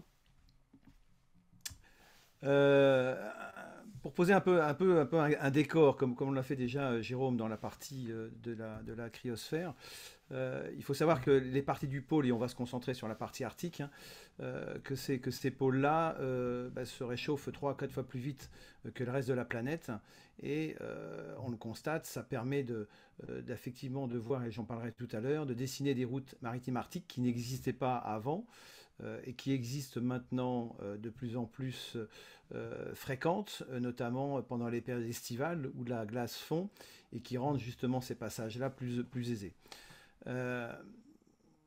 Il faut bien faire aussi une chose, qu'il n'y a pas dans les modèles climatiques actuels de prévision comme quoi il n'y aurait plus de glace l'hiver, malgré effectivement ses capacités à se reconstituer pendant la période polaire où il fait nuit. Là aussi, on est dans un espace arctique qui connaîtra en permanence, hein, à moins que la Terre change d'orbite par rapport au Soleil, mais qui connaîtra en permanence la nuit polaire, ce qui fait que cette région arctique, quoi qu'il arrive, restera gelée à peu près une grande partie de l'année. Alors, comme l'a si bien illustré et dit les intervenants précédents, et notamment monsieur l'ambassadeur Paul d'Arvor, l'Arctique est essentiellement un espace maritime. Et effectivement, j'aime cette comparaison que monsieur l'ambassadeur fait sur le pôle Nord et le pôle Sud. C'est un espèce de négatif et de positif. Autant le traité, l'Antarctique est géré, je dirais, par un traité sur l'Antarctique, autant le pôle Nord, lui, il est géré par une convention des Nations Unies sur le droit de la mer, puisqu'en fait c'est un océan qui est entouré de continents, marchés par des pays et non pas des moindres, hein, comme les États-Unis, le Canada et la Russie, mais également des pays très présents comme la Norvège est très investie dans les affaires arctiques, et enfin le Groenland avec le Danemark, puisque le Groenland, bien qu'il ait une certaine autonomie, reste quand même sous le reste danois. Et donc, il est prouvé que ces régions arctiques sont très riches en fossiles. Alors, sont très riches à la fois en hydrocarbures, le gaz, également le pétrole, étonnamment beaucoup de minerais. Alors du minerai qui est plus connu est encore exploité et encore beaucoup plus exploité comme le charbon, mais également de plus en plus de terres rares qu'on entend beaucoup parler maintenant effectivement avec le nouveau mix énergétique qui est en train de se profiler dans les décennies à venir. Alors il n'y a pas, si vous voulez, sur le plan économique, il n'y a pas, comme on peut l'entendre dans les médias, de course à l'appropriation des hydrocarbures en Arctique. Pour l'instant, la très grande majorité, quand je dis très grande majorité, c'est quasiment à 90% des extractions de matières d'hydrocarbures se font sur des gisements terrestres. En revanche, ce qui change, c'est qu'au lieu d'être acheminé via des gazoducs ou des pipelines, qui sont en surface et qui sont construits sur un permafrost qui devient de plus en plus instable en raison du réchauffement climatique, et bien tous les grands projets qui sont en construction actuellement du côté russe, surtout, sont évacués par voie maritime. Ce qui effectivement donne une nouvelle connotation, une nouvelle importance au potentiel des routes maritimes qui sont en train de plus en plus de s'ouvrir. Mais également aussi des acteurs très présents et très intéressés par ces ressources fossiles, au premier chef notamment la Chine, et de l'Inde d'une manière un petit peu moins indirecte. Mais surtout la Chine, qu'on a parlé, monsieur l'ambassadeur, cette nation qui se déclare presque arctique, a une politique d'expansion de ses routes maritimes, donc vers l'Europe, mais également vers les États-Unis, et notamment vers l'Europe du Nord, via la route maritime du Nord-Est, qu'on verra tout à l'heure, en partant de tous les ports nord chinois. Donc ces hydrocarbures, effectivement, on suppose les derniers relevés datent de 2008 et n'ont pas été précisés, mais enfin, on suppose que il y a des réserves encore considérables qui sont parfois dans les parties, cette fois-ci en sous-sol maritime. Car vous savez que la Convention des Nations Unies sur le droit de la mer répartit la propriété du sous-sol marin, outre le fait que toute la colonne d'eau jusqu'à 200 000 à partir des côtes d'un État côtier sont effectivement la propriété de l'État côtier, mais la partie sous-marine, avec la possibilité d'une extension jusqu'à 350 000 à partir de ce littoral-là, fait que les pays sont propriétaires. Et donc si je compte faire une exploration dans ces sous-sols-là, eh bien, toutes les découvertes sont la propriété de cet État côtier. Donc il n'y a pas, si vous voulez, avec la répartition qu'on voit ici en couleur de l'extension des eaux économiques exclusives à partir des États côtiers, il n'y a pas de dispute, si vous voulez, pour l'instant, de constatation sur la répartition de ces gisements d'hydrocarbures. Alors effectivement, il y a actuellement en examen à une commission spécialisée des Nations Unies sur l'exploitation des fonds sous-marins qu'on appelle CLPC, qui est justement savoir si chaque pays prétend pouvoir étendre quasiment son extension de l'exploitation des fonds sous-marins au-delà de 200 000, mais actuellement ce n'est pas encore légiféré, et ça sera, si c'est le cas, ça sera au pays de s'entendre entre eux pour savoir comment se les répartir. Alors je vais plutôt faire le focus un petit peu sur deux choses, parce que le temps nous est compté, et puis c'est directement lié à l'actualité, comme vous avez pu le voir, qui sont liés un petit peu à l'activité et à l'économie russe, dont le maître du Kremlin a fait son cheval de bataille, est très attaché, très intéressé directement au développement de l'Arctique. Du côté évidemment russe, toutes les exploitations et les nouvelles exploitations des champs pétrolifères, gaziers ou miniers sont dans une exploitation, je dirais, exponentielle.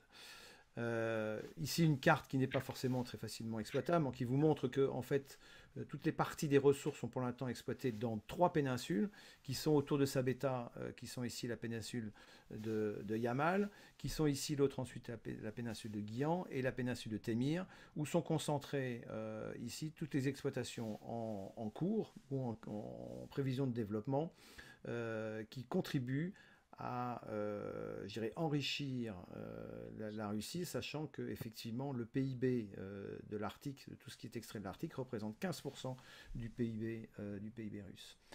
Alors, il y a 2 pôles en fait. Il y a effectivement ici, il y a la partie, tout ce qui est lié au gaz, avec un acteur privé qui s'appelle Novatek, qui a des très grandes ambitions concernant le développement des usines de liquéfaction, puisqu'en fait le gaz naturel, pour être transporté, il est soit transporté par pipeline, donc c'est du gaz qui est légèrement compressé, mais également, et donc qui devait transiter notamment par l'Allemagne, on l'a vu, hein, et effectivement par des gazoducs, notamment qu'on connaît, la fameuse Nord Stream 1 et Nord Stream 2. Mais comme justement, je vous le disais, le permafrost rend difficile et sûr ces acheminements par voie terrestre, il a été décidé de le faire par voie maritime. Et pour transporter du gaz par voie maritime, il faut le liquéfier à moins 160 degrés. Et donc, il nécessite des usines très sophistiquées de compression de gaz. On appelle ça des trains, qui sont en fait une série, si vous voulez, de réacteurs. Et c'est vrai, puisque la technologie est issue pour la partie américaine, qui est issue de réacteurs en fait d'avions, qui compressent ce gaz pour le rendre froid et donc liquide.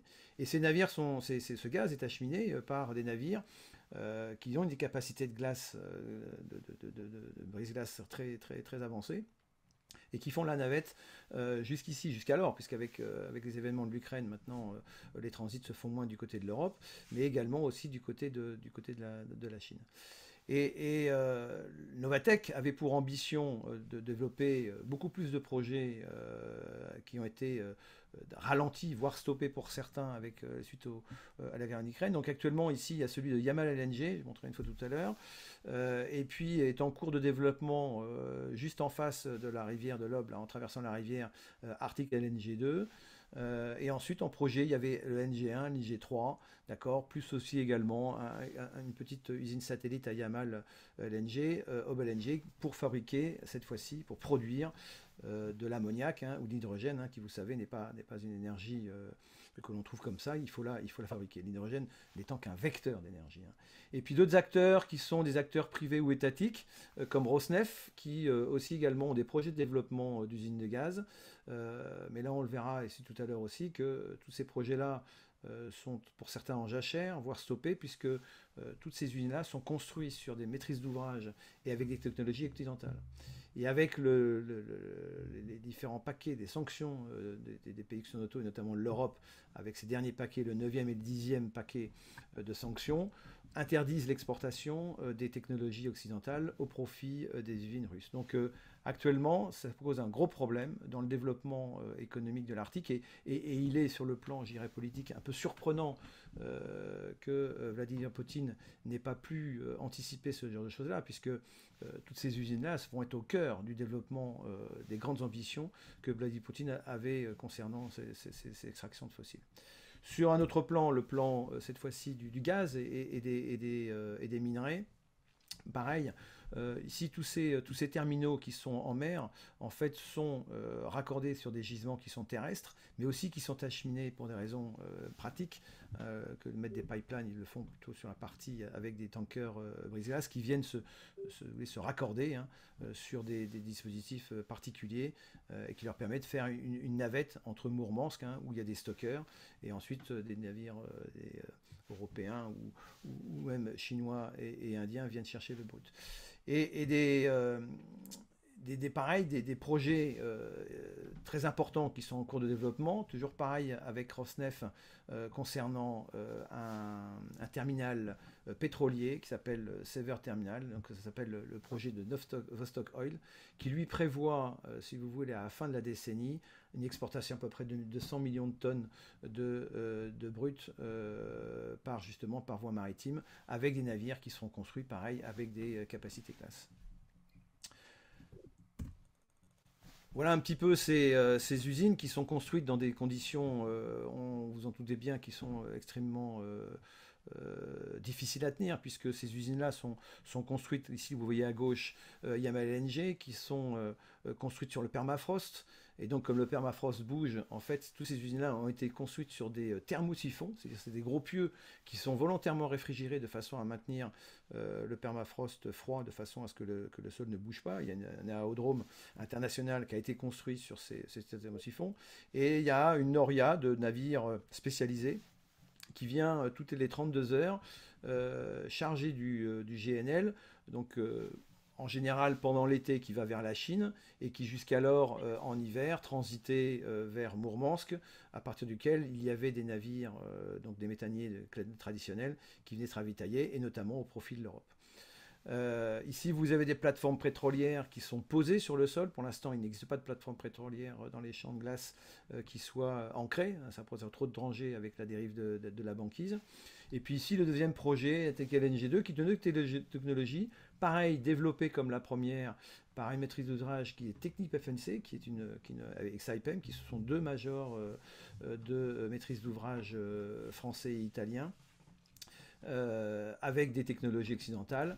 Et là, cette fois-ci, ce sont des caissons flottants dans lesquels il y a une grande réserve de capacité de LNG stockée, et à côté duquel viendront des brise-glaces méthaniers spécialisés pour pouvoir les acheminer à la fois vers l'Europe et à la fois vers la Chine. Alors celui-ci, par exemple, particulier LNG2, avec les sanctions occidentales, il y avait 3 trains en cours de construction. Le premier est quasiment terminé. Sur les 14 turbines nécessaires à son fonctionnement, il n'y en a que 7 qui fonctionnent, donc ce qui fait que vraisemblablement que ce premier train sera quand même acheminé sur le port qui est en cours de construction, mais ne fonctionnera qu'à la moitié de sa puissance. Il devait fonctionner les 3 trains de la même capacité que Yamal LNG, et les 2 autres trains pour l'instant sont un peu en suspens, savoir est-ce que la Russie va avoir le temps de fabriquer des technologies à l'équivalence de ce qui se fait en Occident. On peut en douter, puisqu'ils n'ont pas encore les capacités techniques pour le faire.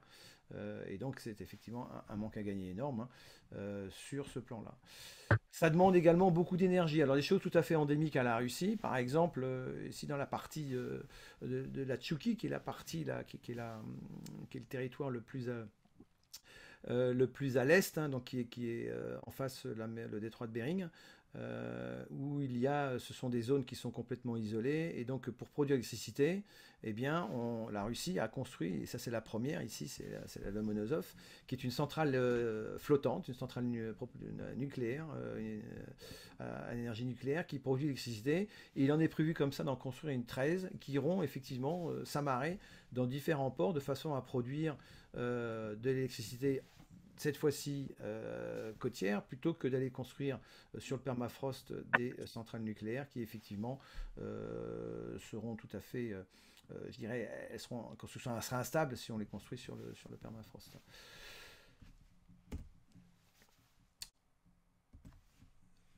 Sur la partie des autres minerais et des autres potentiels d'exploitation. Alors effectivement, il y a effectivement du potentiel aussi du côté des États-Unis qui font du gaz et puis du pétrole, bien sûr, mais le pétrole états-unien va vers plutôt côté de Valdez, par pipe. Il y a aussi effectivement de grandes ressources du côté canadien, avec notamment des minerais de fer. Et puis surtout, effectivement, notamment le Groenland. Le Groenland, dont on s'intéresse beaucoup maintenant pour des questions effectivement des capacités qui regorgent non pas du côté des hydrocarbures puisque ça s'est relevé assez décevant, mais surtout pour ses capacités en termes de minerais et notamment de minerais rares. Alors le Groenland a une autonomie de gestion, outre que les affaires, affaires étrangères et les affaires de défense qui restent de la compétence de la couronne du Danemark. Le Groenland a une autonomie de gestion de ses propres ressources. Et assez récemment, notamment on a vu, si vous vous souvenez pour certains, du discours de Trump sur le fait qu'il souhaitait acheter le Danemark, ce qui a pas manqué de froisser un petit peu la couronne danoise. Tout ça parce qu'effectivement, le Danemark regorge notamment de minerais et surtout de minerais d'uranium, qui se trouve être dans le sud-est du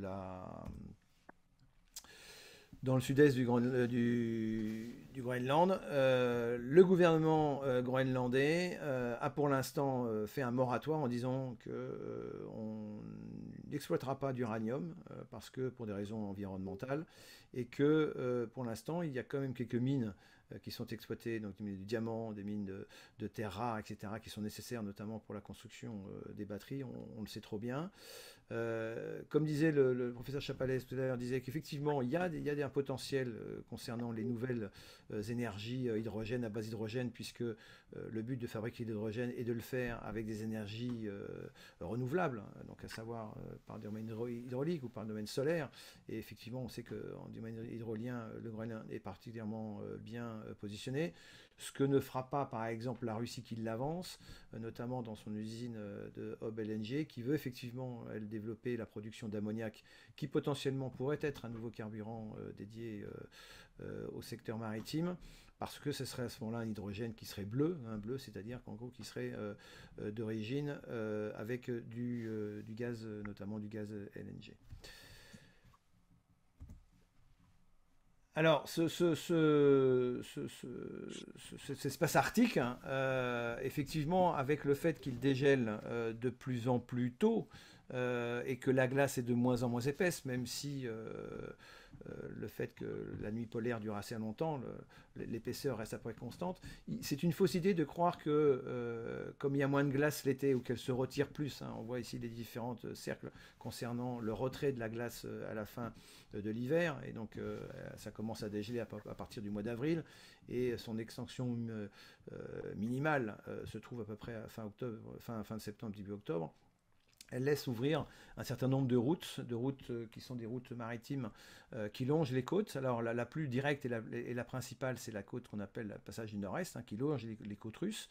Et il se trouve que celle du passage du Nord-Ouest, avec le gire de Beaufort, qui se trouve être un courant circulaire, au pôle Nord, au contraire, toute cette glace qui se délite, qui se débâcle, va plutôt venir s'engouffrer dans l'archipel canadien et qui rend les routes les plus directes par le détroit de McClure là, moins praticables. Ce qui arrange d'ailleurs les Canadiens, puisque les Canadiens n'ont aucune volonté de développer des routes maritimes le long de leur côte, parce que qui dit développer des routes maritimes dit aussi effectivement être en mesure d'y pouvoir apporter un secours, un concours en cas de rescue sur un navire qui viendrait à être prisonnier dans les glaces.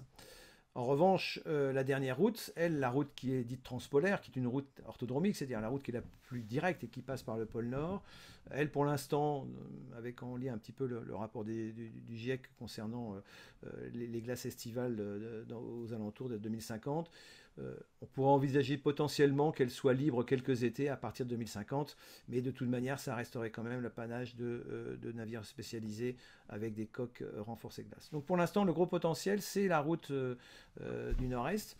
qui permettrait de raccourcir à peu près 30% de temps entre seulement les ports nord de la Chine et vers l'Europe du Nord. Hein. Sinon, c'est la route vers Suez qui resterait le plus intéressante. Hein. Mais pour l'instant, ça reste uniquement que ce qu'on appelle du transit uniquement entre les ports russes. Hein. Donc c'est du transit de destination, c'est-à-dire c'est entre Yamal et LNG, tous les ports qui sont pour acheminer et extraire les hydrocarbures vers la Chine et vers l'Europe. Et donc ce n'est pas du transit purement à travers l'océan Atlantique. Hein. Donc potentiellement, ça pourra rester pour l'instant une route de délestage, mais il n'est pas prévu, notamment les grandes compagnies de transport containerisé, n'ont aucune volonté pour l'instant de développer des routes transarctiques. Hein. Ce que ne souhaite pas, et ce que ne veut pas la Russie, qui elle a un gros potentiel, outre acheminer son pétrole d'un côté et son gaz liquéfié de l'autre avec ses navires spécialisés qui sont pour l'instant au nombre de 15 mais qui vont grandir au fur et à mesure que les projets vont avancer, s'ils avancent, on l'a vu aussi. Hein. Ils sont en train d'installer des hubs aux extrémités des routes du nord-est, une à Mourmansk et puis une du côté de la péninsule de Kamtchatka, dans la mer de l'Okhotsk, qui est juste sur le Pacifique Nord, donc là où il n'y a plus de glace, et des navires conventionnels viendraient se décharger ces navires coque glace dont l'exploitation quotidienne est effectivement très élevée puisqu'ils sont plus chers à construire. Hein. Et à ce moment-là, d'autres navires classiques, des méthaniers, viendraient prendre le relais pour les distribuer ensuite en Chine ou en Inde. Et donc, pour l'instant, ils sont en train de réfléchir à pouvoir analyser cette route, c'est-à-dire qu'il y a déjà des navires qui font la traversée en hiver.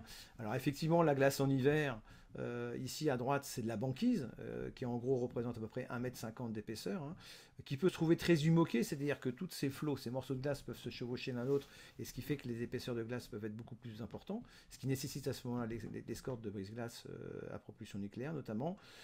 Et là, vous voyez à gauche, c'est la glace estivale qui reste quand même aisément franchissable pour un navire qui a une coque glace renforcée, mais qui reste quand même un écueil par rapport à une navigation traditionnelle, hein, pour des bateaux qui ne seraient pas défendus glace. Hein. Et je rappelle que les routes, hein, qui seront libres complètement de glace pour la partie nord-est ne sont pleinement accessibles entre août et fin septembre, en gros un mois et demi, hein, avant que la glace ne regèle. Et donc pour ça, la Russie est en train de développer, et je terminerai là-dessus, une flotte considérable de brise-glace à propulsion nucléaire. Donc il en existe déjà, comme celui sur la gauche, hein, qui sont Capitaine des Victoires, le Yamal. Et ici, il y a une classe il y a 5 brise-glaces qui sont en construction, d'une puissance de 50 MW, qui est en gros l'équivalent à peu près de plusieurs porte-conteneurs en termes de puissance, et qui sont aptes à pouvoir créer un chenal pour pouvoir escorter tous les navires avec une classe glace faible, à la fois du côté de la Chine et du côté vers l'Europe. Et un dernier projet ici, pour ouvrir une route toute l'année, qui est le projet Leader, le nom a déjà été donné au navire qui s'appelle le Russaya, qui est un navire qui fait le double de celui qui sont déjà en train de construction, qui ferait 120 MW, qui ouvrirait un chenal de 40 mètres de large, un peu plus même, et qui permettrait d'escorter en plein hiver tous les tankers ou les méthaniers brise-glace au profit notamment de la Chine l'hiver. Après toute une pléiade de brise-glace, et notamment aussi Keelia, et là on n'a pas le temps d'en parler, mais effectivement c'est un volet qui manque effectivement à tout ce qui est la sûreté de cette économie arctique vue des Russes. Les Russes cherchent à sécuriser, voire même à s'approprier, à s'arroger le contrôle de cette route du Nord-Est en faisant payer et en imposant des navires d'escorte, en imposant un droit de passage. Et donc ils sont en train de construire des flottes de brise-glace militaires qui n'existent pas par ailleurs. Les Canadiens en ont déjà aussi en construction, hein, avec des capacités de projection de navires et de missiles anti-navires. Donc, pour finir un petit peu cette présentation un petit peu rapide, mais le scope est tellement large que pour revenir un petit peu, pour attacher un peu au discours des autres intervenants, c'est de dire, oui, voilà, quel est l'intérêt français de s'intéresser au pôle sur le plan nautique. Sur le plan économique, on a vu et ce que rappelait l'ambassadeur Olivier Poivre d'Arvor, c'est que effectivement, avec toutes les industries comme Total, Vinci, Technip FMC qui ont été obligées de partir pour des causes de sanctions occidentales concernant la guerre entre la Russie et l'Ukraine, font qu'effectivement, économiquement, on a moins de sujets. On a effectivement quelques intérêts liés à la navigation. Hein, ici, on voit le Charcot dans ses croisières au pôle Nord. Mais surtout, il est important, et ça rejoint en même temps donc, la vision, la politique des États-Unis et du Canada, qui est de ne pas laisser les Russes, je dirais, s'octroyer le contrôle de la navigation en Arctique, hein, au même titre que les Chinois essaient de le faire dans le côté Indo-Pacifique, c'est un autre sujet. Hein. Et donc, c'est la raison pour laquelle la France, avec son vecteur militaire, cherche à pérenniser ses compétences de pouvoir effectivement être projetable en Arctique, et nous, effectivement, de pouvoir avoir sur le plan politique, et peut-être sur le plan militaire, de s'assurer qu'il y aura effectivement un libre transit de navigation auquel l'Europe et la France est très attachées. Je vous remercie. Merci beaucoup, monsieur le professeur. C'était passionnant. Votre présentation diapo, comme celle du professeur Jérôme Chaplat, était excellente et vous nous donnez très envie d'embarquer sur le commandant Charcot. J'aimerais maintenant donner la parole à Cécile Pozzo di Borgo. Madame l'ambassadeur, vous tenez beaucoup à ce titre. Vous êtes ancienne élève de l'école des Chartes. Vous êtes entrée au Quai d'Orsay comme conservatrice d'archives, puis vous avez été intégrée au corps diplomatique.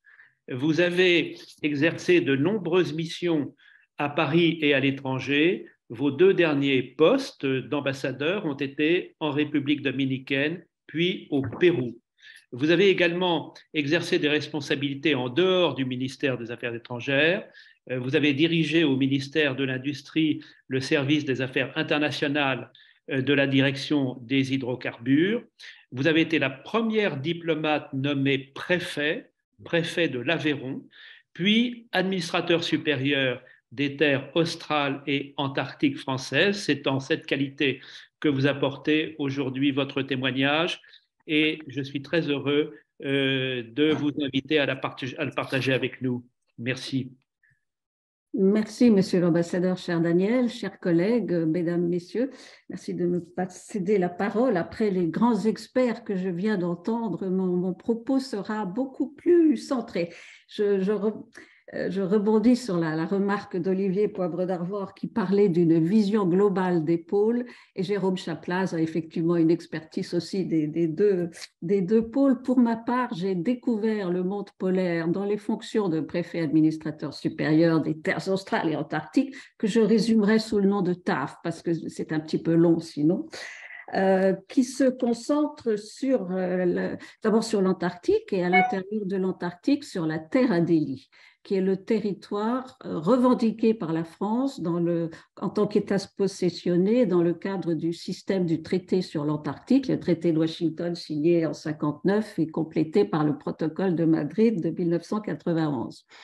Et entre parenthèses, quand je viens d'écouter la présentation du professeur Baudu, l'Antarctique, c'est exactement l'inverse, c'est le négatif de l'Arctique. Hein. L'Antarctique qui est une mer entourée de pays, l'Antarctique qui est un continent entouré de mer, le fameux courant circumpolaire qui entoure l'Antarctique. Alors, Antarctique, continent dédié donc à la paix et à la science. Moi, je dois préciser, j'ai quitté mes fonctions il y a 5 ans, donc il faudra me pardonner si je ne suis pas au courant des dernières actualisations. Il ne faudra pas hésiter à me reprendre s'il y a des éléments qui m'ont échappé. En d'autres termes, autant le dire tout de suite, je suis moins spécialiste et moins expert que tous les intervenants qui m'ont précédé. Alors, avant de parler de la Terre Adélie et de la base du Mont d'Urville, et je parlerai également du navire, du patrouilleur polaire qui permet d'accéder à la base du Mont d'Urville, je pense qu'il ne serait pas inutile que je rappelle en quelques mots ce que sont les TAF, les terres australes et antarctiques françaises, puisque c'est dans le cadre de cette collectivité très particulière que s'inscrit la Terre Adélie en tant que district confié à l'administration du préfet des TAF.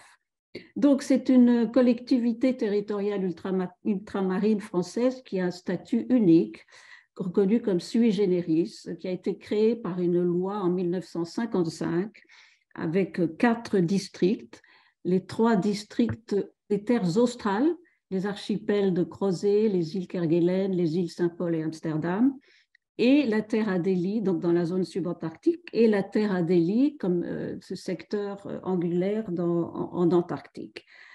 En 2004 a été ajouté un 5e district, celui des îles Éparses, qui est tout à fait différent, dont je ne parlerai plus. Alors que les liens entre la zone subantarctique et la zone antarctique sont quand même importants dans la recherche qui est menée dans ces territoires, comme le sait bien Jérôme Chaplaz. Alors, ces territoires sont confiés à un administrateur supérieur qui a rang de préfet depuis 2005 et qui a un statut très spécial puisqu'il est à la fois le chef de l'exécutif, le représentant de l'État et le chef de l'exécutif d'une collectivité qui est sans habitants, sans élus ni électeurs, ce qui pour un préfet est très bizarre, mais qui est chargé d'entretenir une présence humaine permanente sur des territoires isolés, notamment pour affirmer la souveraineté française, ce qui en Antarctique pose un problème puisque, comme vous le savez, dans le cadre du traité, de Washington, on reconnaît les États possessionnés dont la France peuvent revendiquer la souveraineté et les autres États peuvent ne pas reconnaître la demande de revendication, ce qu'on appelle, il y a un terme un peu spécial, le droit j'ai oublié, pardon. Voilà, donc c'est un statut unique, c'est un des 2 administrateurs supérieurs de l'administration française, l'autre étant celui de Wallis et Futuna. Avec une spécialité législative, la loi ne s'applique que si c'est expressément mentionné dans la loi. Autonomie administrative et financière, ça veut dire que la collectivité vit de ses ressources propres, principalement la pêche, le sous-affrètement du navire ravitailleur du fret, etc. Autre caractéristique, ce territoire se trouve hors de l'Union européenne. Donc, pas de compétence de la Commission européenne. C'est un pays et territoire PTOM associé à l'Union européenne qui siège dans l'OCTA, l'Association des pays et territoires d'outre-mer, aux côtés du Danemark, dont nous parlions tout à l'heure à propos du Groenland, la Commission européenne et les Pays-Bas. Alors, un des intérêts de cette collectivité, c'est qu'elle représente 22% du domaine maritime de la France, avec les Australes et les Éparses, sans compter l'Antarctique, donc je dois le préciser, puisque l'Antarctique ne génère pas de zone économique exclusive. Donc l'Antarctique est vraiment à part au sein de cette collectivité qui donne à la France un gradient latitudinal unique puisque cette collectivité s'étend du 11e au 66e parallèle. Et ça, c'est unique au monde. Aucun autre pays n'a le même gradient latitudinal que la France avec cette collectivité des terres australes et antarctiques qui sont donc 3 ensembles géographiques administrés de façon très différente. Et donc, dans chacun des districts, des 5 districts de cette collectivité, l'État et le préfet sont représentés par un chef de district qui est nommé par lui, qui est à la fois représentant de l'État, officier d'état civil et officier de police judiciaire. Donc, ces territoires, ils sont très différents des tropiques à l'Antarctique, mais je voudrais rappeler les points communs. Ils sont inhabités.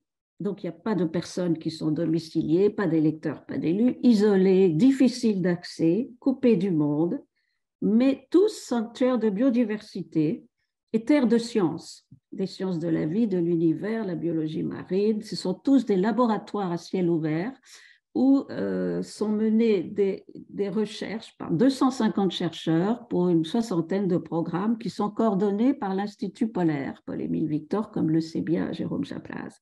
Ce qui fait que la France a un rang très honorable en termes de publications scientifiques, puisque, à ma connaissance, en tout cas c'est ce que l'on disait quand j'exerçais ces fonctions, la France était au 5e rang sur la zone antarctique pour les publications. Est-ce que c'est toujours d'actualité? Et la 2e sur la zone subantarctique. La première, même, sur le subantarctique, la France est en tête. Ah, formidable. Donc, elle a gagné une place depuis que j'ai quitté mes fonctions. Alors, ces territoires ont en commun de ne pas être accessibles par la voie commerciale. Il n'y a pas de liaison aérienne dans les Australes, ni en Terre Adélie. Un navire ravitailleur pour les terres australes, le Marion Dufresne. Donc, ces terres sont reliées au reste du monde par ce bateau qui passe 4 fois par an. Et un navire brise-glace dont je reparlerai pour la traversée entre la Tasmanie, le port de Hobart et la base du Mont d'Urville. Juste pour, je mentionne, pour les îles éparses, ce sont les moyens des forces armées de la zone sud-océan Indien. Et donc, sur l'ensemble de ces territoires, qui encore une fois sont très différents, mais qui sont tous éloignés et où la pression anthropique est très faible, il y a des stations stratégiques d'intérêt majeur. Alors, des stations météo partout, de grandes, vraiment d'intérêt important. Les TAF sont partenaires du CEA pour le système de surveillance internationale dans le cadre de l'organisation du traité d'interdiction complète des essais nucléaires. Et elle a des stations de nature différente pour faire cette surveillance sur terre, dans l'air et en mer. Et j'en reparlerai puisque nous avons une station, j'ai eu la chance d'inaugurer une station du CEA, une station radionucléide en Terre Adélie. Il y a également des stations Galiléo. Il y en a une qui est déjà à Kerguelen et d'après les dernières informations que j'ai eues, il y a un projet d'installation Galiléo également en Antarctique. Des stations du CNES également. Donc, ces territoires, encore une fois éloignés et méconnus, sont quand même le siège de stations d'intérêt stratégique pas tout à fait importants. Parmi les pouvoirs inhabituels et originaux du préfet, je mentionnerai la philatélie, puisque la collectivité émet ses propres timbres. C'est une source de revenus pour cette collectivité qui vide ses ressources propres. Et elle a sa propre commission de toponymie, et c'est la seule institution qui a ce pouvoir de nommer des lieux en dehors de la commission nationale de toponymie. Et il se trouve que j'ai été amenée à réactiver cette commission et qu'on a attribué plusieurs noms en Antarctique. J'essaie de me rappeler, je ne l'ai pas retrouvé, mais je sais qu'il y a eu un grand débat sur une station appelée Tirfès. Je ne sais pas si Jérôme la connaît. Non, mais je mentionnerai Michel Rocard, hein, puisqu'on a, avec le soutien des TAF, on a nommé la baie à côté de Port-Martin en Antarctique, la baie Michel Rocard. C'était l'année 2021, novembre 2021. Michel Rocard, que j'ai connu lorsque j'ai pris mes fonctions, car c'est lui qui était encore notre ambassadeur chargé des pôles avant que Ségolène Royal ne prenne le relais. Ouais. Et il a laissé un grand souvenir, Michel Rocard. Il s'est rendu en Antarctique, il a voyagé à bord de l'Astrolabe et on en parle encore de sa formidable énergie et de son pied marin. Je mentionnerai juste pour terminer sur ce rapide rappel de ce que sont les TAF, sur le plan géopolitique, avec l'émergence du thème de l'Indo-Pacifique, hein, qui a pris une importance croissante dans le nouveau jeu entre les grandes puissances, la collectivité des TAF suscite un intérêt nouveau parce qu'elle se trouve dans la zone de l'Indo-Pacifique. Hein, donc, c'est une opportunité pour gagner en visibilité et en intérêt aux yeux de l'extérieur. Alors, je vais peut-être maintenant me pencher davantage sur la Terre Adélie et ce que l'on y fait et le rôle du préfet des TAF. Parmi les nombreuses différences avec les autres districts des TAF, hein, il n'y a pas de sujet de pêche. Ça a été mentionné déjà, c'est un sujet délicat car le traité de Washington interdit toute exploitation des ressources, mais certains partenaires, les Chinois, pour ne pas les nommer par exemple, sont très pressés de pouvoir pêcher, notamment le krill. Et il n'y a pas de programmes européens comme dans les autres districts des TAF. Alors, nous avons donc la station scientifique, la base du Mont d'Urville, qui est en bordure du continent, qui a été créée en 1956 après l'incendie d'une première base qui avait été créée en 1950 à Port-Martin et qui a été détruite par un incendie en 1952. Et donc, c'est une des, si je suis à jour, des 44 stations permanentes sur le continent antarctique. Et pour les stations permanentes, vous avez le bon compte, oui. Ah, bien, ça n'a pas augmenté donc depuis 5 ans. Sur à peu près 70 stations, les autres n'étant ouvertes que pendant l'été austral. Alors, l'activité prioritaire, comme ça a déjà été bien mentionné par ceux qui m'ont précédé, est évidemment la recherche. Alors, si dans les bases australes, la logistique des bases scientifiques qui permet à des chercheurs de vivre dans ces conditions extrêmes d'isolement et de coupure du monde, la logistique est assurée par les TAF dans les îles australes, mais en partenariat avec l'IPEV, évidemment, qui de toute façon coordonne les programmes de recherche, qui gèrent par exemple les cabanes, qui permet aux chercheurs de mener des activités en dehors des bases, etc. En Terra Delhi, il y a une très importante délégation de gestion qui a été confiée à l'IPEV, qui est responsable, en plus des missions scientifiques de la base, qui est responsable également de la logistique. Donc, le préfet d'État, au fond, est moins impliqué directement dans la vie de la base que sur les autres bases scientifiques des Australes. Mais en même temps, l'IPEV ne reste pas physiquement présent toute l'année. L'été austral, elle regagne Brest, tandis que le chef de district et un personnel plus réduit, mais enfin quand même, un personnel des TAF reste sur place dans la base scientifique pour un hivernage d'1 an, avec un personnel varié. Je citerai le médecin de l'hôpital, car chaque base a son hôpital, des militaires des 3 armes, ce qui peut paraître un peu paradoxal parce que c'est une zone démilitarisée, donc on n'est pas censé avoir de présence militaire, mais il se trouve que le ministère des Armées met à la disposition des TAF des militaires des 3 armes pour assurer la logistique, pour la gestion de l'eau, ce qui est confié à la marine, l'armée de terre pour les infrastructures, l'armée de l'air pour les télécommunications et la philatélie qui, encore une fois, est une activité qui a son importance dans la vie des TAF.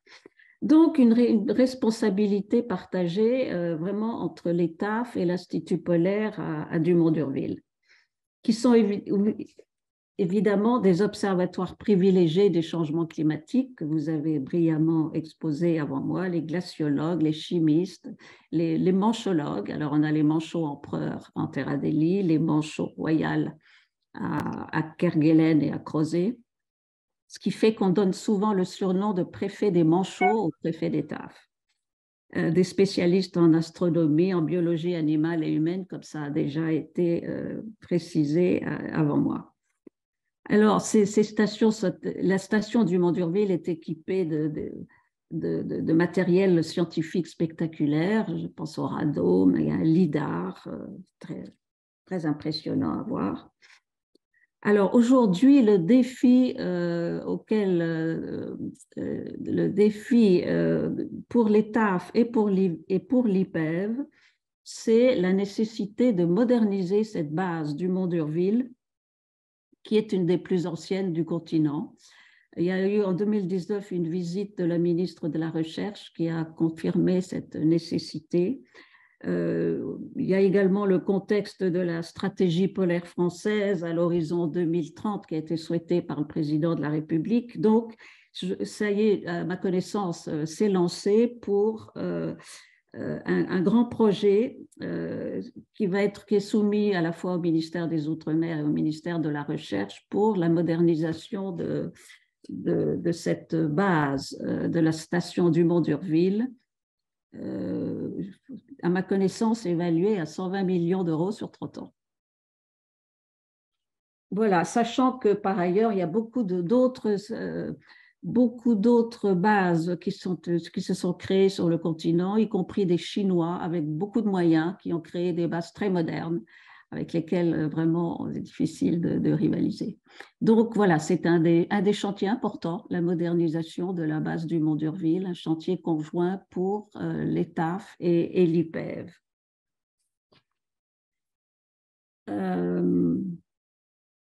Et donc, comme je le disais, en 2023 sera lancé le chantier de lancement d'une station Galiléo à Dumont d'Urville, qui sera la deuxième dans l'ETAF, puisqu'il y en a déjà une à Kerguelen.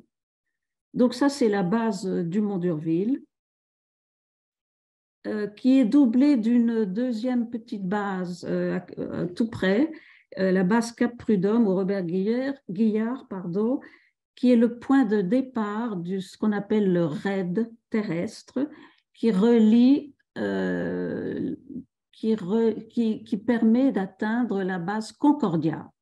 La station Concordia, qui est une station majeure dans l'Antarctique, dont Jérôme Chaplaz a déjà parlé, qui est, à ma connaissance, une des 3 sur l'Inland 6. C'est la plus proche du pôle, d'après ce que je sais. Et c'est la seule station internationale qui est gérée conjointement par l'IPEV et par le PNRA, qui est l'organisme italien pour la recherche en Antarctique. Donc, une présence importante. Et là, je la mentionne, mais le préfet d'ETAF n'a plus compétence. Hein, donc, j'en entendais souvent parler par Yves Freneau, avec qui j'ai eu beaucoup de contacts quand j'ai exercé ces fonctions. Mais c'est une compétence qui ne revient pas au préfet d'ETAF. J'ai eu la chance quand même de faire un petit bout du trajet dans ce fameux convoi. C'est tout à fait extraordinaire. Alors, la vie sur la base du Mont d'Urville, c'est très, très étrange. Il y a une bande dessinée des frères Lepage qui décrit très bien la vie. Le titre, c'est « La Lune est blanche ». On a voilà, l'impression d'être sur une autre planète, le désert blanc, avec cette station qui est étrange, avec des espèces des bâtiments, des espèces de containers sur pilotis. Qui sont reliés entre eux par des passerelles métalliques, parce que avec les vents catabatiques et le blizzard, des congères se forment et on ne pourrait pas avoir de bâtiments qui sont sur la Terre. C'est tout à fait étrange. Et l'hivernage, évidemment, c'est très, très particulier, ne peut pas être admis en hivernage n'importe qui. Évidemment, il y a les recherches qui justifient un hivernage. Et il y a tout le personnel nécessaire pour permettre de vivre dans ces conditions extrêmes. Ça suppose des examens médicaux et psychologiques importants qui sont obligatoires pour accéder, pour pouvoir séjourner sur la base. Et c'est là que le choix du chef de district est très important, parce que c'est encore une fois, c'est le responsable d'une communauté de personnes qui vit dans ces conditions extrêmes, des gens qui vont vivre ensemble sans s'être choisis, sans famille évidemment, sans possibilité de s'échapper, sans beaucoup de distractions, avec des contraintes de sécurité draconiennes, avec des contraintes en matière de gestion des déchets également très, très fortes. Et ce chef de district, c'est à la fois l'autorité, puisqu'il représente l'État, il a l'écharpe tricolore, il est officier de police judiciaire, officier d'état civil, etc. Et donc, il doit gérer cette communauté qui vit confinée, et le mot confiné, il fait partie du vocabulaire bien avant la pandémie. Hein. C'est vraiment la caractéristique de la vie sur la base. Et la caractéristique, c'est que tous les scientifiques qui vivent sur la base, qui hivernent, ou qui travaillent dans ce qu'on appelle les campagnes d'été, on a les campagnards d'été pendant l'été austral, sont tous des passionnés. Et je dois dire, par exemple, les manchologues, comme on les appelle, ont une véritable passion pour les manchots empereurs. J'ai souvenir d'un drame absolu quand un manchot est mort, blessé. C'était quelque chose de terrible. L'hiver est très long pour ceux qui hivernent encore une fois toute l'année, 20 heures par jour de nuit, ce qui fait qu'il y a une tradition qu'on appelle la midwinter, le 21 juin, qui est le jour le plus court de l'année. Autour de cette date, on élit un nouveau chef de district, on lance tout un programme d'activités et de divertissement, qu'on laisse libre cours à l'inventivité parce qu'il y a vraiment nécessité tant les conditions sont particulières et éprouvantes dans la durée. Parce qu'on me dit souvent, ben, c'est comme sur un bateau, sauf que ça dure 1 an pour les hivernants. Maintenant, il y a Internet, ça n'est pas si récent. Et j'ai été frappée d'entendre des hivernants me dire des choses très différentes, ceux qui dépensaient un argent fou pour téléphoner tous les jours à leur famille, et ceux qui me disaient, moi je préfère pas appeler ma famille parce que s'il arrive quoi que ce soit, je ne peux rien faire, on ne peut pas être évacué. Donc je préfère ne pas savoir. Ça donne une idée des conditions de vie sur la base, ces conditions extrêmes. Bon, j'ai assisté à une séance de télémédecine intéressante entre l'hôpital de Dumont-d'Urville et celui de Saint-Pierre de la Réunion. Alors, il n'y a pas de moyens aériens pour la France. Il y a eu un projet qui avait été lancé en 1983, qui était sur le point d'aboutir en 1994, qui avait nécessité l'arasement de reliefs, qui avait provoqué des dérèglements, des nuisances sur le plan écologique. Et à la veille de l'ouverture de cet aéroport, le projet a été abandonné officiellement en Conseil des ministres. Et il en reste des bâtiments qui avaient déjà été construits et qui servent pour la base. Voilà, donc pas d'avion, pas de liaison aérienne, mais une coopération, à ma connaissance, très, très profitable avec nos voisins australiens, puisque nous sommes entourés des 2 côtés par l'Australie, et avec les Américains également, qui mettent à disposition, enfin, qui acceptent des passagers dans leurs avions. Il y a un échange il y a un échange de services. Tout ça, c'est géré par l'IPEV, donc je ne rentre pas dans les détails. Mais ça fait qu'il y a quand même, en cas d'extrême urgence, des liaisons aériennes possibles grâce à nos partenaires australiens et américains. Alors, on a beaucoup parlé de changement climatique. Moi, j'ai vécu un épisode qui m'a beaucoup frappée. La première année, nous n'avons pas pu débarquer. Je vais parler de l'Astrolabe.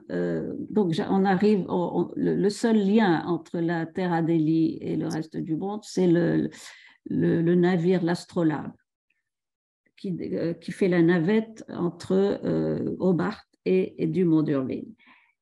Et normalement, l'Astrolabe débarque devant la base de l'île des Pétrels. Sauf que la première année où je l'ai pris, il se trouve qu'il n'y avait pas eu de débâcle.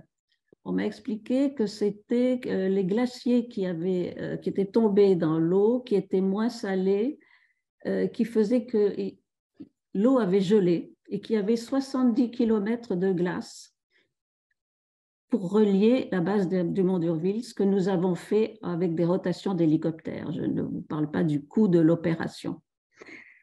L'année suivante, il y a eu des bâcles et j'ai pu découvrir la base sur l'île des Pétrels et aller au rocher du débarquement où on devait débarquer en 1840 du Dumont-d'Urville. Voilà. Alors, l'Astrolabe, ça a été pendant ma mission, donc j'ai été de 2014 à 2018 chargée de cette collectivité. Et un des sujets qui m'a beaucoup occupée a été la construction du nouveau navire ravitailleur de la base du Dumont-d'Urville.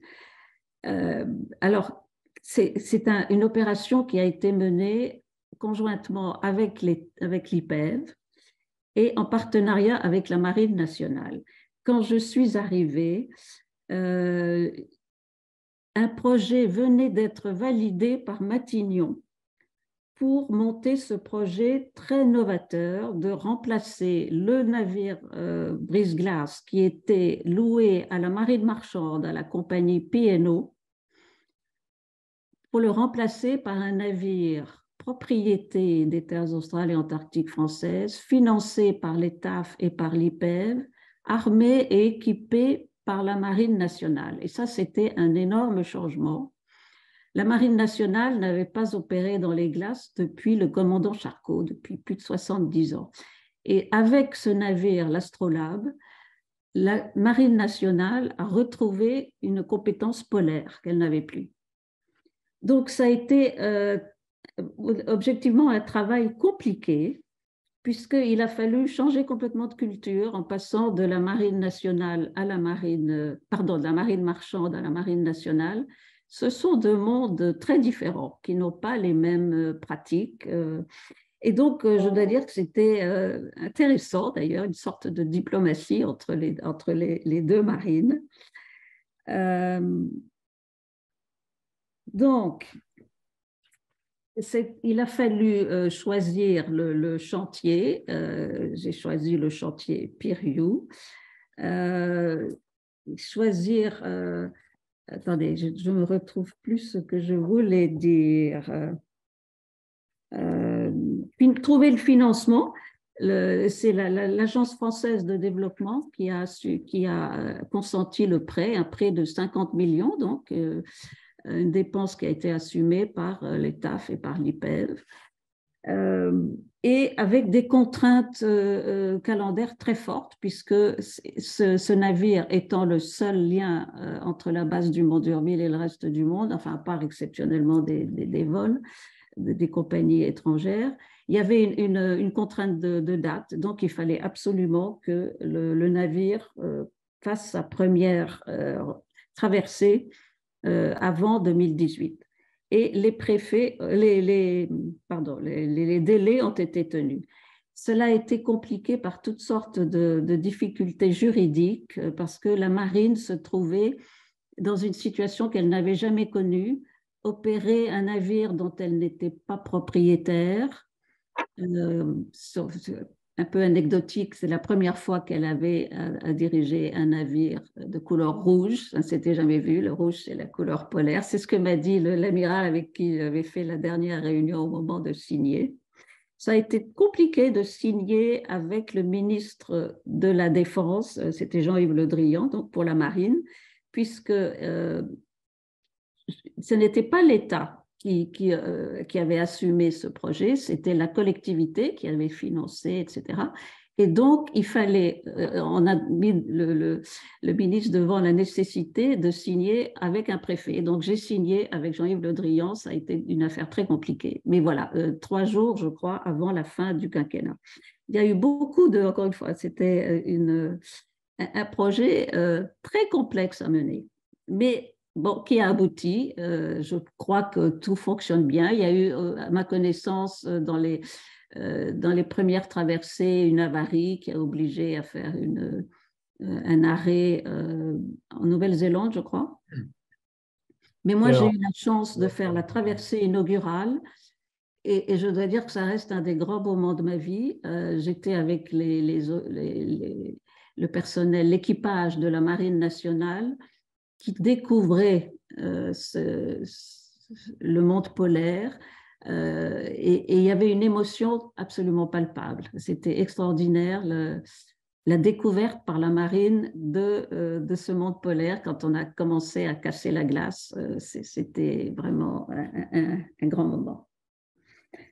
Alors, ce navire, il est très particulier parce qu'il succède… Pardon Cécile, on avait promis de terminer notre séminaire à 19h30. Ah. Est-ce que tu peux conclure? Ah d'accord. Bon, alors, juste pour terminer sur l'Astrolabe, c'est quand même quelque chose d'important. C'est un navire qui succède à 2 navires et qui est donc navire de guerre pendant une période de l'année dans les ZEE des terres australes et qui est désarmé pour faire ses traversées vers l'Antarctique. Et puis juste mentionner que le préfet d'État est également autorité nationale compétente dans le cadre de la IATO, qui est l'Association internationale des voyagistes antarctiques, et c'est une responsabilité importante. Hein. Il est chargé d'autoriter les activités des ressortissants français sur tout le continent. Et il y a… Bon, c'est un peu compliqué avec la mode des exploits sportifs, etc. Je passerai sur les détails. Alors, voilà.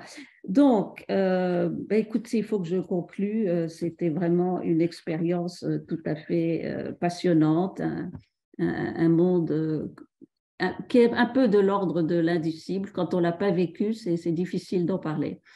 Mais voilà, c'est la France du bout du monde qui est confiée, encore une fois, qui est inscrite dans une collectivité très originale, qui est la collectivité des terres australes et antarctiques françaises. Merci beaucoup, beaucoup, Cécile, c'était passionnant. Et merci à nos 4 intervenants. Merci à Olivier Poivre d'Arvor d'avoir coordonné ce séminaire.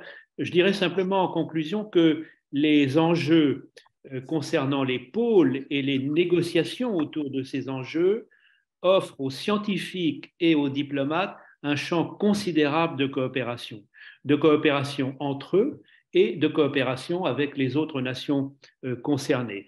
Et c'est symboliquement que nous avions choisi 2 scientifiques et 2 diplomates pour animer notre séminaire d'aujourd'hui. Grâce à vous, nous pourrons suivre ces sujets avec beaucoup plus d'attention. Et merci à tous ceux qui nous ont écoutés. Vraiment, au nom de l'ESSEC Irénée, je vous dis toute notre gratitude.